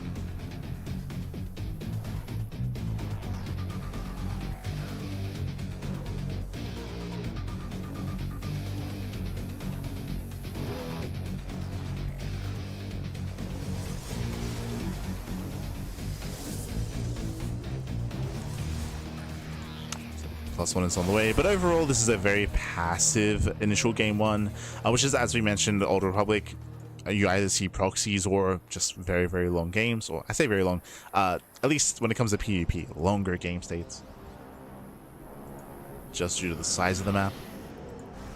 Double Forge at a herO, interesting, going into double upgrades to catch up, okay.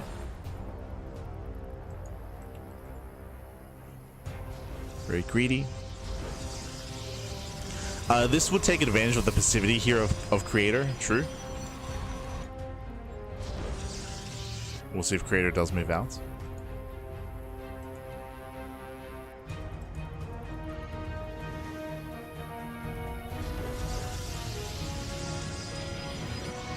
Oh, as here he cancelled armor and started at +1 shields. So shield upgrades on the way. Creator, he does move out with part of his army, bearing in mind that his Immortal is back at home. And he's just sharking around. Doesn't really intend to commit.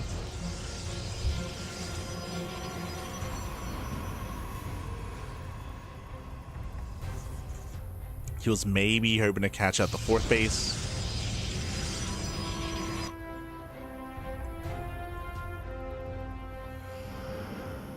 Quite able to. Yo, shout out to the hallucinated Colossus Scout. Let's go. Let's go. Love to see it.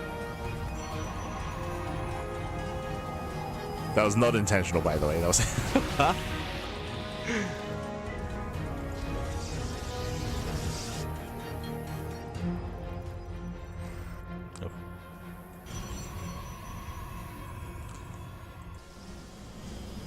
Now that we're building up. Again, that faster 4th base for a herO.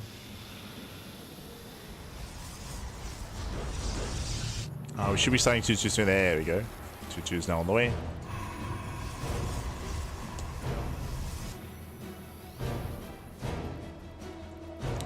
And it does look like herO intends to be the defender here. Setting up his site defense. Waiting for his 2-2 upgrades. Here comes Creator. First to move out. Now when it comes to the army compositions, it will come down to the Archons and their positioning. We have 3 Archons morphing in for Creator. We have only one for herO. Uh-oh. A second Archon's morphing in, but herO, he is vulnerable. Bearing in mind that most of his site defense is here at the center 4th base. Not at the 3rd. Now he's throwing down a shield battery. Sorry, a cannon. Throwing down cannons, base out the charge. herO, he just doesn't really have much here. Does have the Prism though.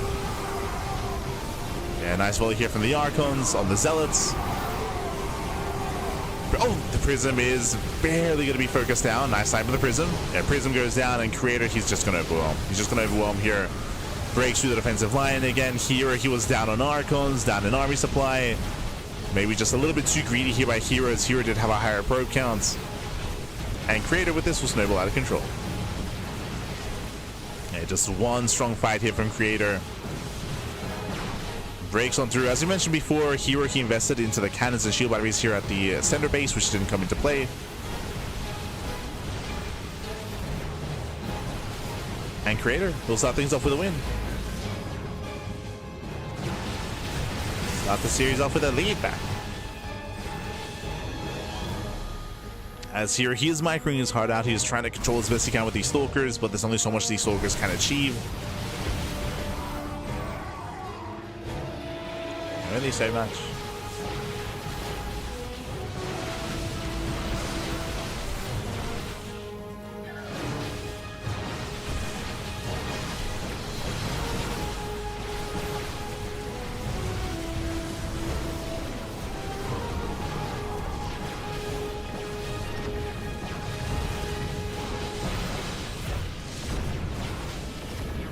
And again, if Creator didn't have his Prism here, for example, then maybe over time here can try to stem the tide and build up and try to recover. But like here, like no shot. It's not gonna happen. No shot.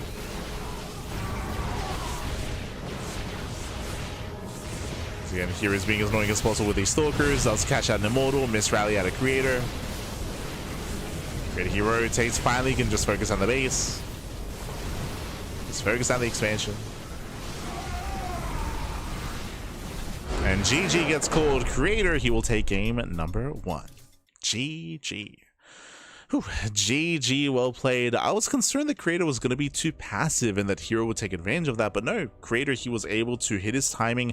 If you remember, what was herO doing? herO, he had oversaturated. He had built up into a higher worker count with his faster 4th base. He'd invest into a 2nd forge and a 2nd upgrades as well, so there's a lot of resources being spent furthering himself in a longer game, right? With better saturation, faster 4th base, double forge, double upgrades. It means that it all pays off as the game goes longer, but Creator was able to hit just in time. As you mentioned, herO, he only had 1 Archon. He only had 1 Archon. He didn't really have much of an army to speak of, and Creator was able to bully him when he got across the map. herO's main army was lacking. That was the one part of herO that was lacking, was that main army. GG. GG, well played. And with that, Creator, he does take a lead, and now we're jumping into game number 2.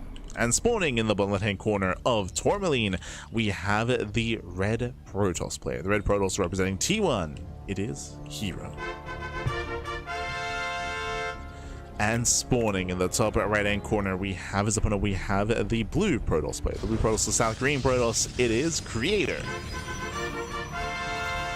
leading the series 1-0. Now, game 1 was nice. It was very nice. Basically, herO was too greedy. herO was too greedy, and Creator punished him. But now we're loading into Tourmaline. And the problem here is that this is a very small map. Very small map. Short rush distance by ground. Hyper aggression is favorite here. And what that means is that now we are entering a very different kind of PvP. I was kind of mentioning it last game, but last game was really passive. It was really passive, but a big reason for that was the map itself. It's just a really large map, so the order probably kind of lends towards the mid game. It lends towards 3-base saturation at least, as we got up to 4 bases. Here on Tourmaline, I'm expecting more aggressive builds. I'm expecting herO to be in his element, to not be one to slowly get a 3rd, get a 4th base, double forge. Like that's not going to happen here. No shot. Not on Tourmaline.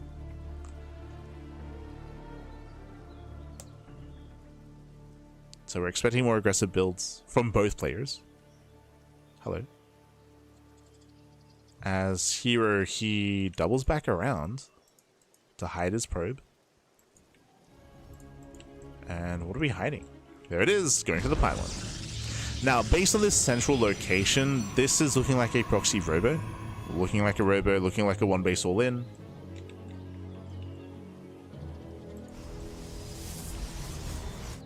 As the probe is still here behind the mineral line.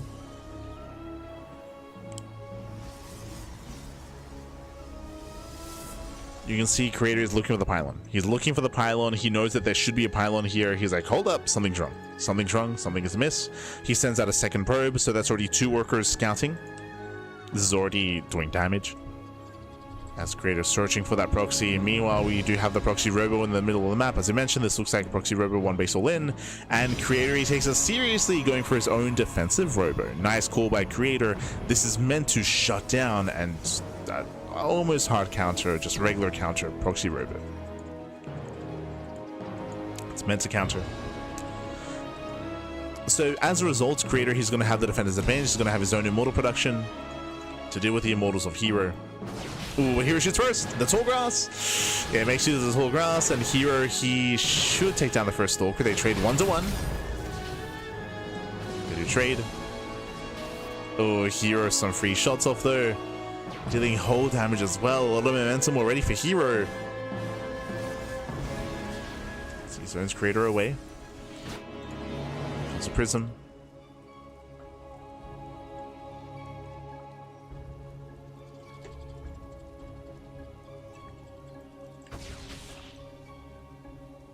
herO pulls away, dragging the Stalkers out of position. Prism is about to pop, but with this we can get into the main base. 2 adepts taking 1-shot probes.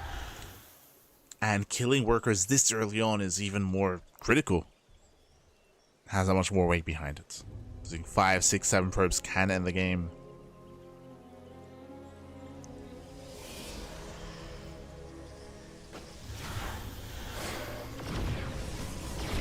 As herO drops in. Does not get behind the mineral line. Nice positioning here by Creator. The Immortal is revealed. herO pushing forward.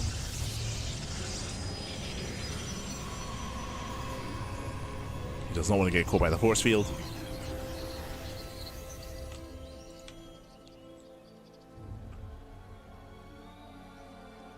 And again, Creator looking good. If he lost workers, I'd be concerned, but no, he defends well on one base. Remember, Creator went for the robot opener. You can see him coming in from behind, trying to catch out any reinforcements. Does he get the sentries? He does. Yeah, massive eagles. He gets one. He gets one. He'll get the other as well. 2 free Pigos, 2 sentries. Even getting whole damage on the Immortal. Oh my god. Yeah, nice whole damage. Takes down the Immortal with the Prism. Prism goes down. It's going to be a back and forth trade. herO, he wants the Immortal. He's going to get him. Ooh, yeah, there is no escape. And Creator go a little bit too fancy. Go a little bit too excited. He lost his War Prism. He lost his 1 Immortal. Creator, he has 1 Immortal left. His Prism is being rebuilt. herO gets 2 probes, 3 probes even. It's something. Ooh, a bit of a miscontrol here. Miss rally. herO, he rallies over the army. Prism is thrown away. We're getting messy.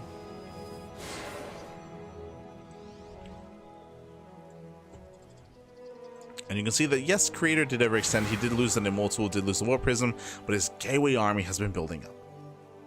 Slowly building up his Gateway army. The Immortal getting caught out. Nice hull damage. herO trying to expand, trying to transition out of this. herO trying to get out of the all-in. But Creator, if he can depower this robo, he can just keep pushing. And hero's desperate. Here he's desperate. He wants Creator to recall. He's like, recall home, damn it. Come home. Creator, base trade, let's go. He commits to the base trade. The boys are being pulled. Stalker goes down. And, oh, there's 2 Immortals on the shield battery. herO, he's ready for this. He's ready for the base trade. herO, he's crippling the economy. He's killing everything across the map. Creator, he had momentum. He did have some momentum in this game. Creator, he can still take the fight. He locks down the Immortal. Tries to. There we go. Final force field. Immortal goes down. Takes down the Immortal, takes down the Sentry. Creator has control of the main, but it's so late though. He's losing everything else across the map. All the gateways get depowered.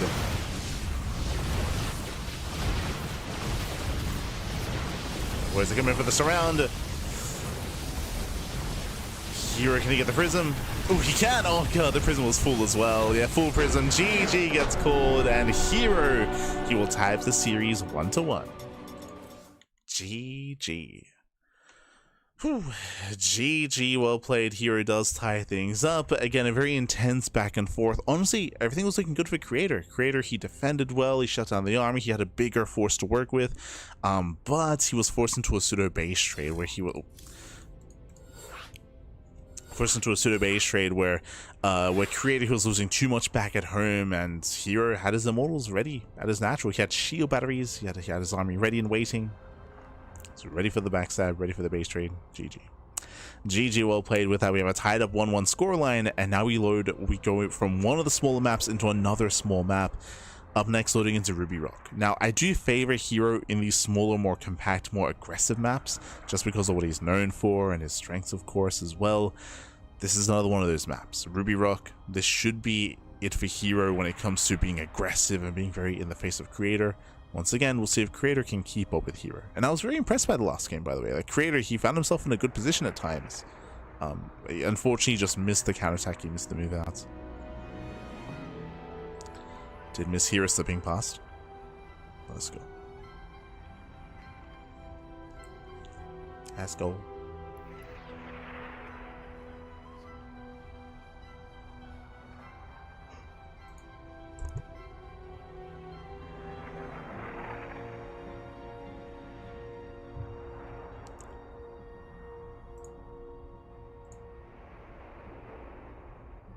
Step away for 3 minutes and the Creator take the map. That's a big upset, no? I mean, Creator, he just beat Classic. Like, just beat Classic. Creator can take it to herO. herO is favored, don't get me wrong. herO is favored, but Creator, he definitely has it in him to bring it to herO, of course. And we'll see if Creator can cause the upset, right? Can take the series. Taking maps, like, we expect that from Creator. But we'll see if he can try to bring it back here. And again, these smaller, more aggressive maps, like these are the maps that matter the most for Creator to try to get some momentum on. Like, I favor Creator on White Rabbit or Taito? No, probably not. Like White Rabbit, I'm thinking of, what's the other large map? Jeez, Winter Madness, that's it. Winter Madness, White Rabbits, Old Republic. Those are kind of the 3 maps where I'm looking at Creator to look strong. But it looks like our players need some time. We need a moment. Where's the Google Translate?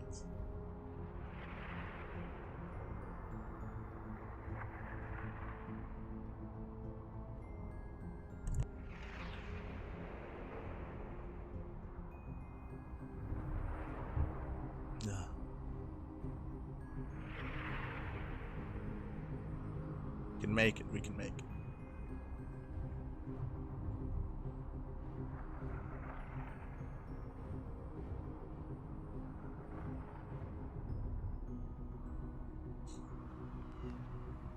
I hear you ask for a bathroom break. Okay.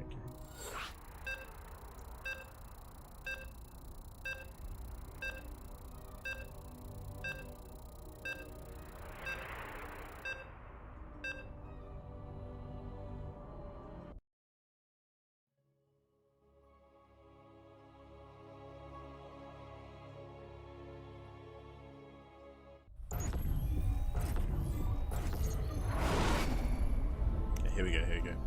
Also, shout out to herO. Like, Creator, he was a little bit flustered, a little bit upset after game 2, and he was like, "Nah, it's okay, you're doing well." Like, you're being supportive. Esther here. Spawning in the bottom right hand corner of Ruby Rock, we have the South Korean Protoss player. We have the red Protoss representing T1, tank of the series, and we'll see if he can extend his lead. It is herO. Momentum is on his side, and spawning in the top left hand corner of Ruby Rock, we have the South Korean Protoss player, the blue Protoss. It is Creator. And again, to see smaller maps where we do expect to see more aggression out of our players. Creator honestly had a really nice start last game, going for the defensive robo and calling herO's build, and he was able to call correctly. But again, like, we saw a bit of a messy follow-up, and Creator, he was a little bit later to when it came to striking across the map and getting into that kind of base trade scenario. Cheeky moves out of herO. But here we go. For now, 2 gate. A 2-gate opener out of Creator, 2-gate opener out of herO. Here he throws down his gateways further back. That does prompt Creator to go further in to try to get a further scout.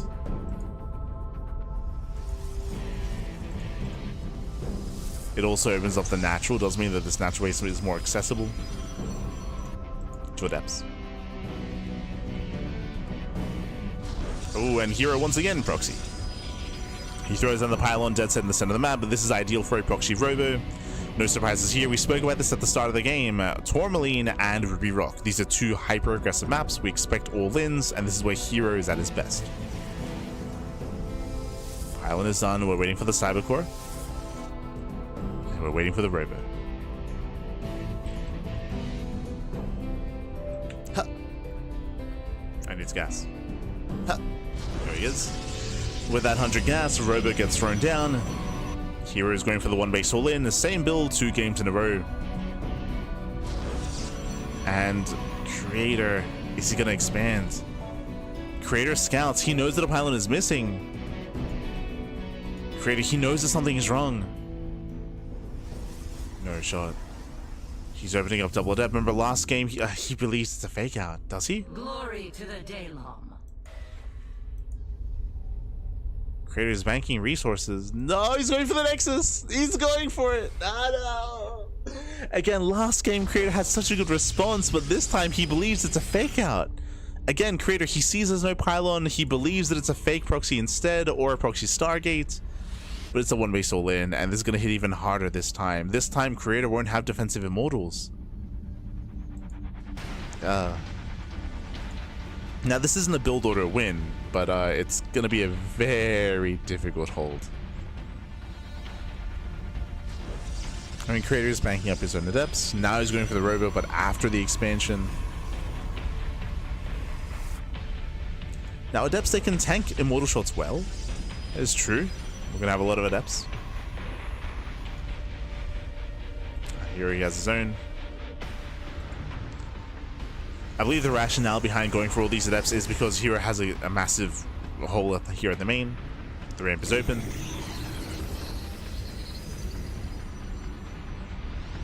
Well, that is a lot of adepts.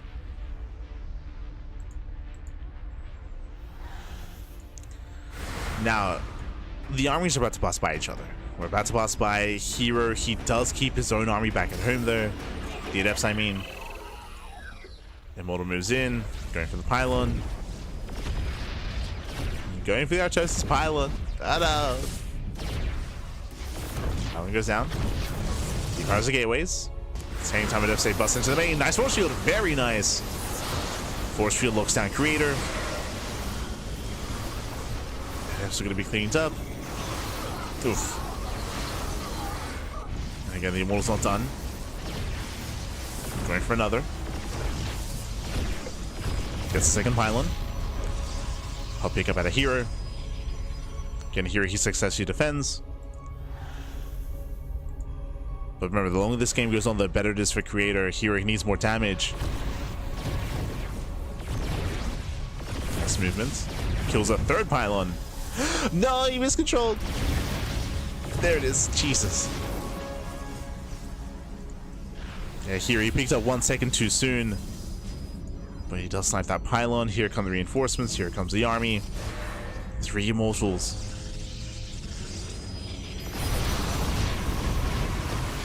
Oh.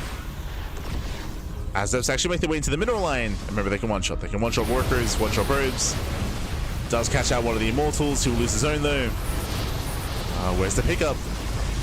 Doesn't need it. Yeah, he doesn't even need to.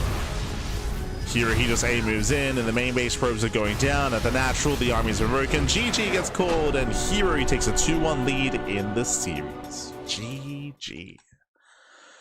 Whew. GG, well played. Unfortunately, Creator, he gambled. He gambled when it came to his build. He decided, even though he knew that a pylon was missing, he believed that there was no shot that herO would go for the same build 2 games in a row. He made that gamble. He made that choice. Made that decision. He believed that herO wouldn't cheese him, so he went for the Nexus before going for any other tech structure. So very, very greedy build here by Creator. Gets punished.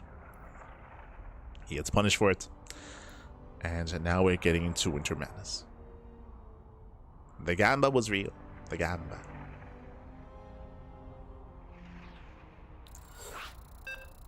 Now, we are now loading into a larger map of the map pool. The scariest thing about this is that this map, similar to the Old Republic, is known for proxies because there are a lot of proxy locations.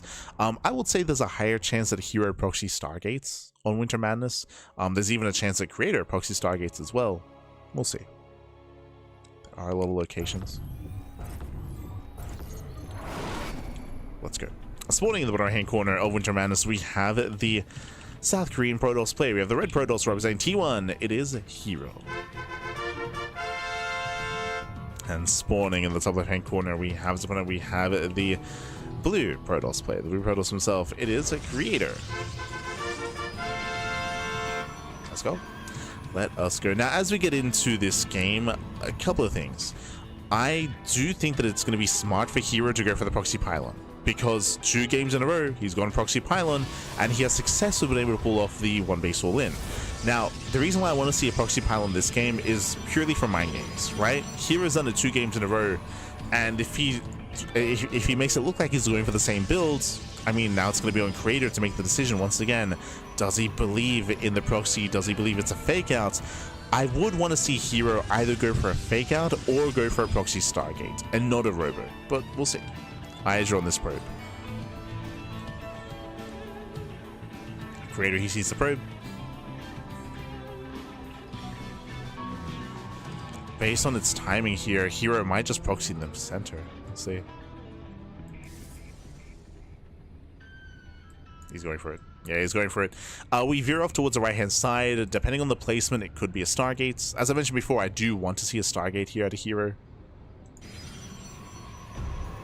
to try to mind game his opponents. Pylon gets thrown down. And this is not a position for a robo. So this is not a proxy robo. Because the probe leaves, it looks like just a fake out. Just a fake proxy pylon from herO. And creator, he has to make a decision.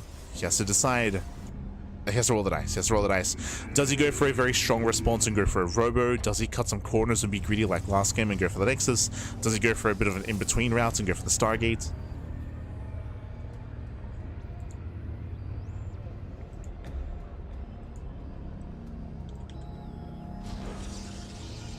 Meanwhile, Stargate open out of herO, back at home, not proxied.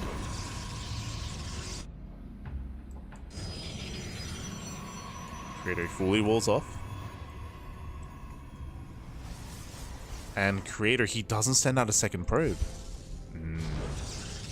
Robo. Oof, it worked. So Creator going for the Robo opener. This is a very defensive response. Very defensive. We saw this in game 2. Saw this in game 2 of the series. So Creator is not taking any chances. He's looking, he's scouting, but he's terrified that it's an all-in. We can see it's anything but. So this is a better start for herO. He successfully wins in the mind games. Now, Creator, he can try to turn this into a 1 base all-in himself, but because the map is so large, it's going to be weaker. It's going to be very weak if he does attempt a 1 base all-in from here. Oracle's on the way. herO, he throws down his own robo and gateway. Wait, what? herO, he's going for a 1 base all-in. I believe that herO was going to expand, but no, he goes for a Stargate opener, and he just doubles down. He just doubles down. Creator moves out, checks for the expansion. Does Creator go up the ramp? He does win in the head-on fight. It does go for the Adept. Adepts, they pull away. Trying to buy time for extra warpins. Losing 1 Adept so far. But now with the reinforcements, herO, he should hold. They will hold on. Oracle gets across. Thankfully, safety shield battery in the main. Gets the force around. Nice defense here by Creator. Very nice. And Creator is slowly expanding. Again, I assumed that herO was going to go into a macro build from here, but no, he just doubles down.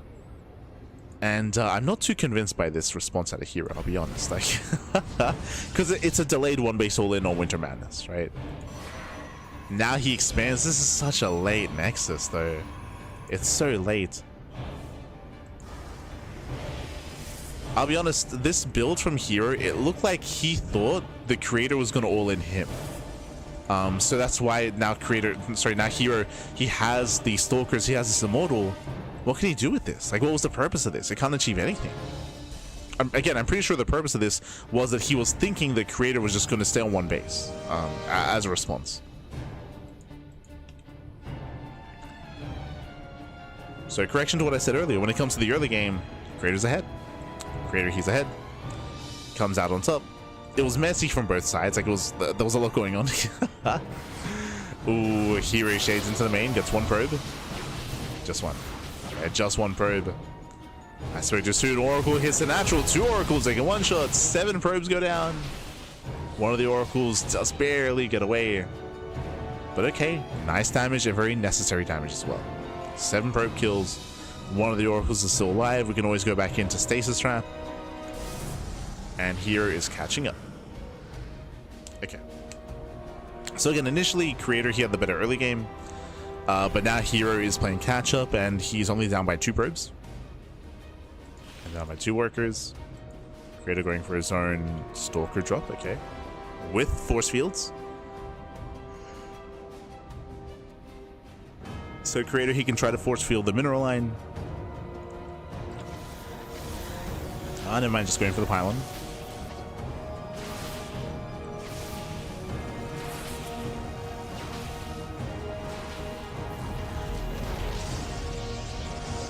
Forcing herO to respond. Even getting a Phoenix. Let's go. Should force the recall.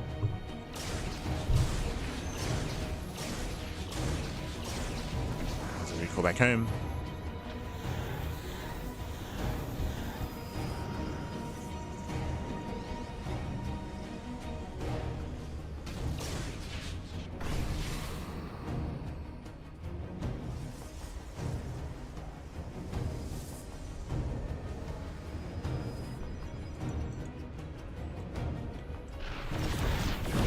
And we'll see if herO can. Oh. See what he can achieve.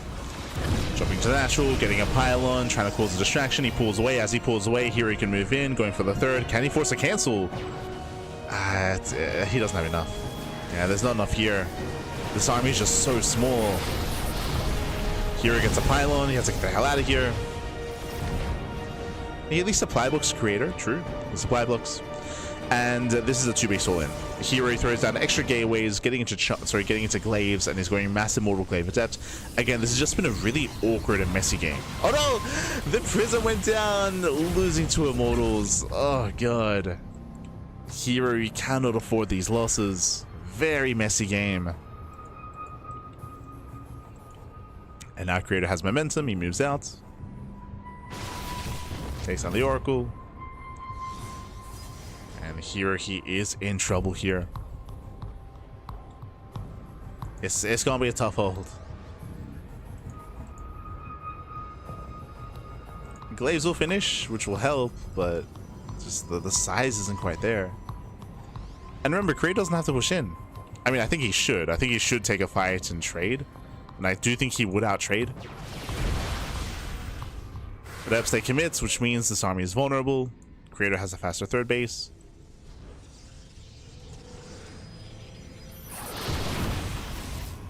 Doesn't quite catch out any units. Okay. herO can still pull this off. It's all or nothing.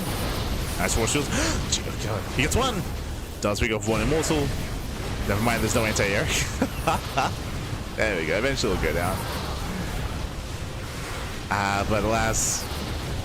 Yeah, hero's gonna get locked in. Losing his own immortals. There's a recall back home at Epstay out, getting into the mineral line. Okay. herO is popping up. And then he's forced to recall. herO pulling a couple of points. I mean, again, hero's all in. May as well, Pappy may as well. Pull the boys.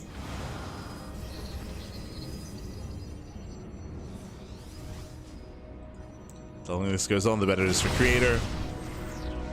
herO, he needs to end it soon.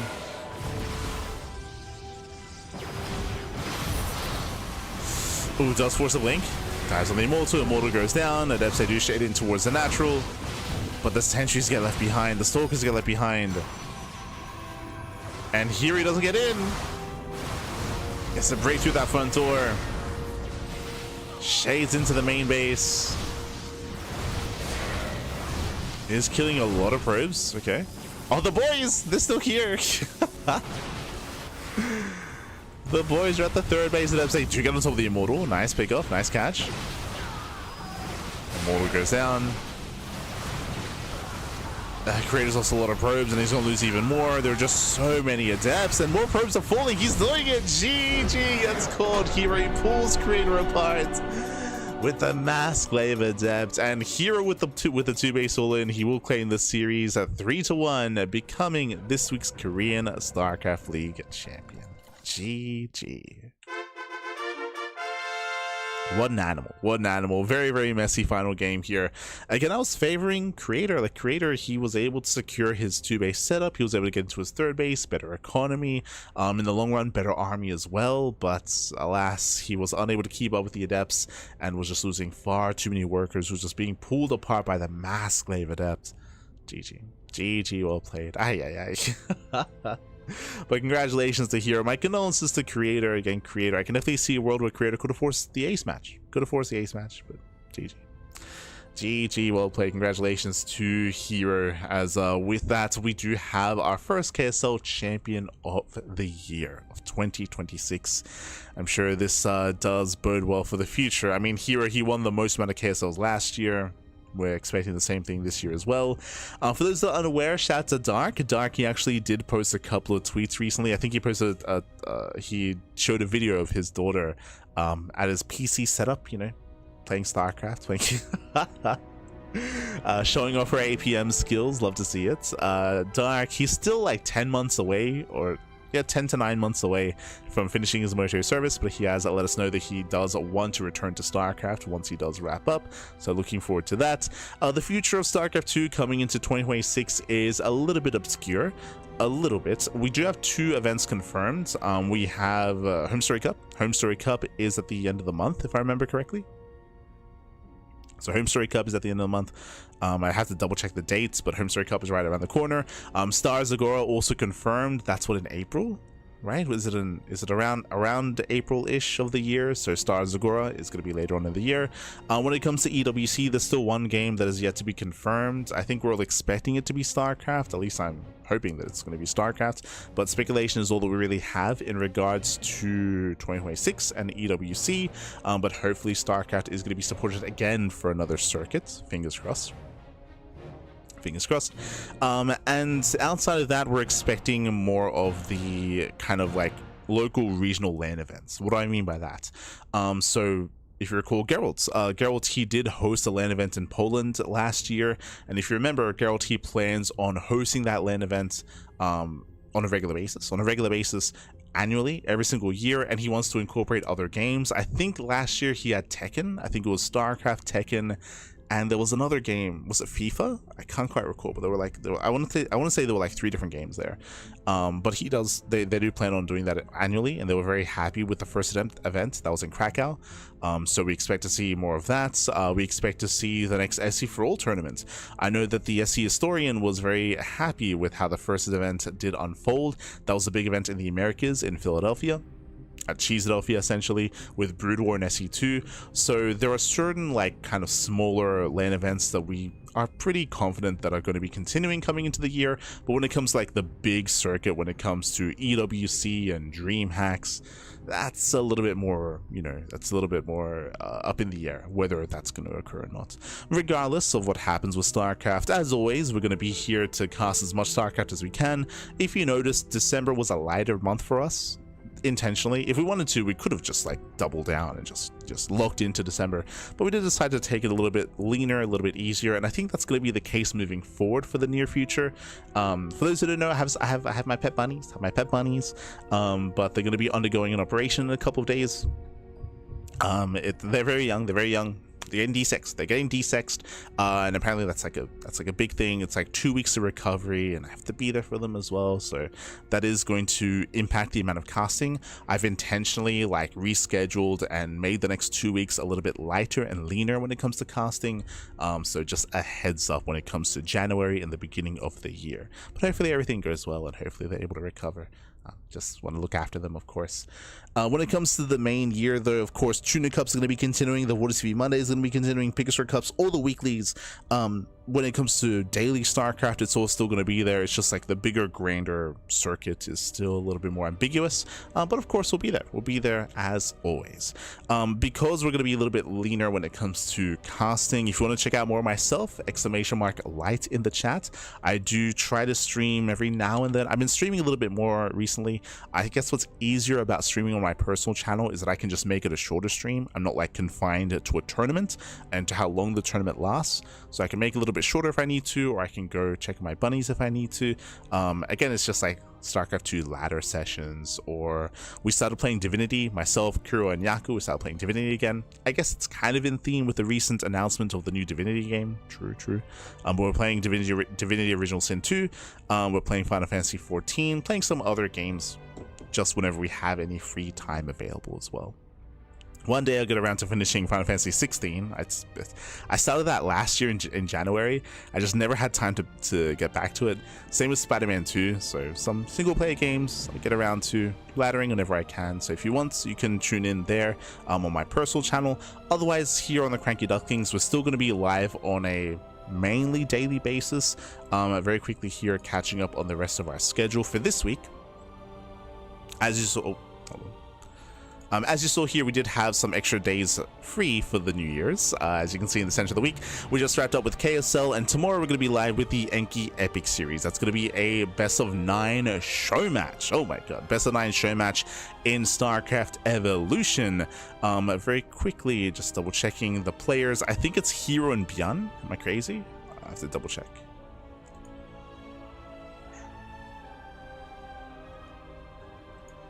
We do have the Enki Epic Series.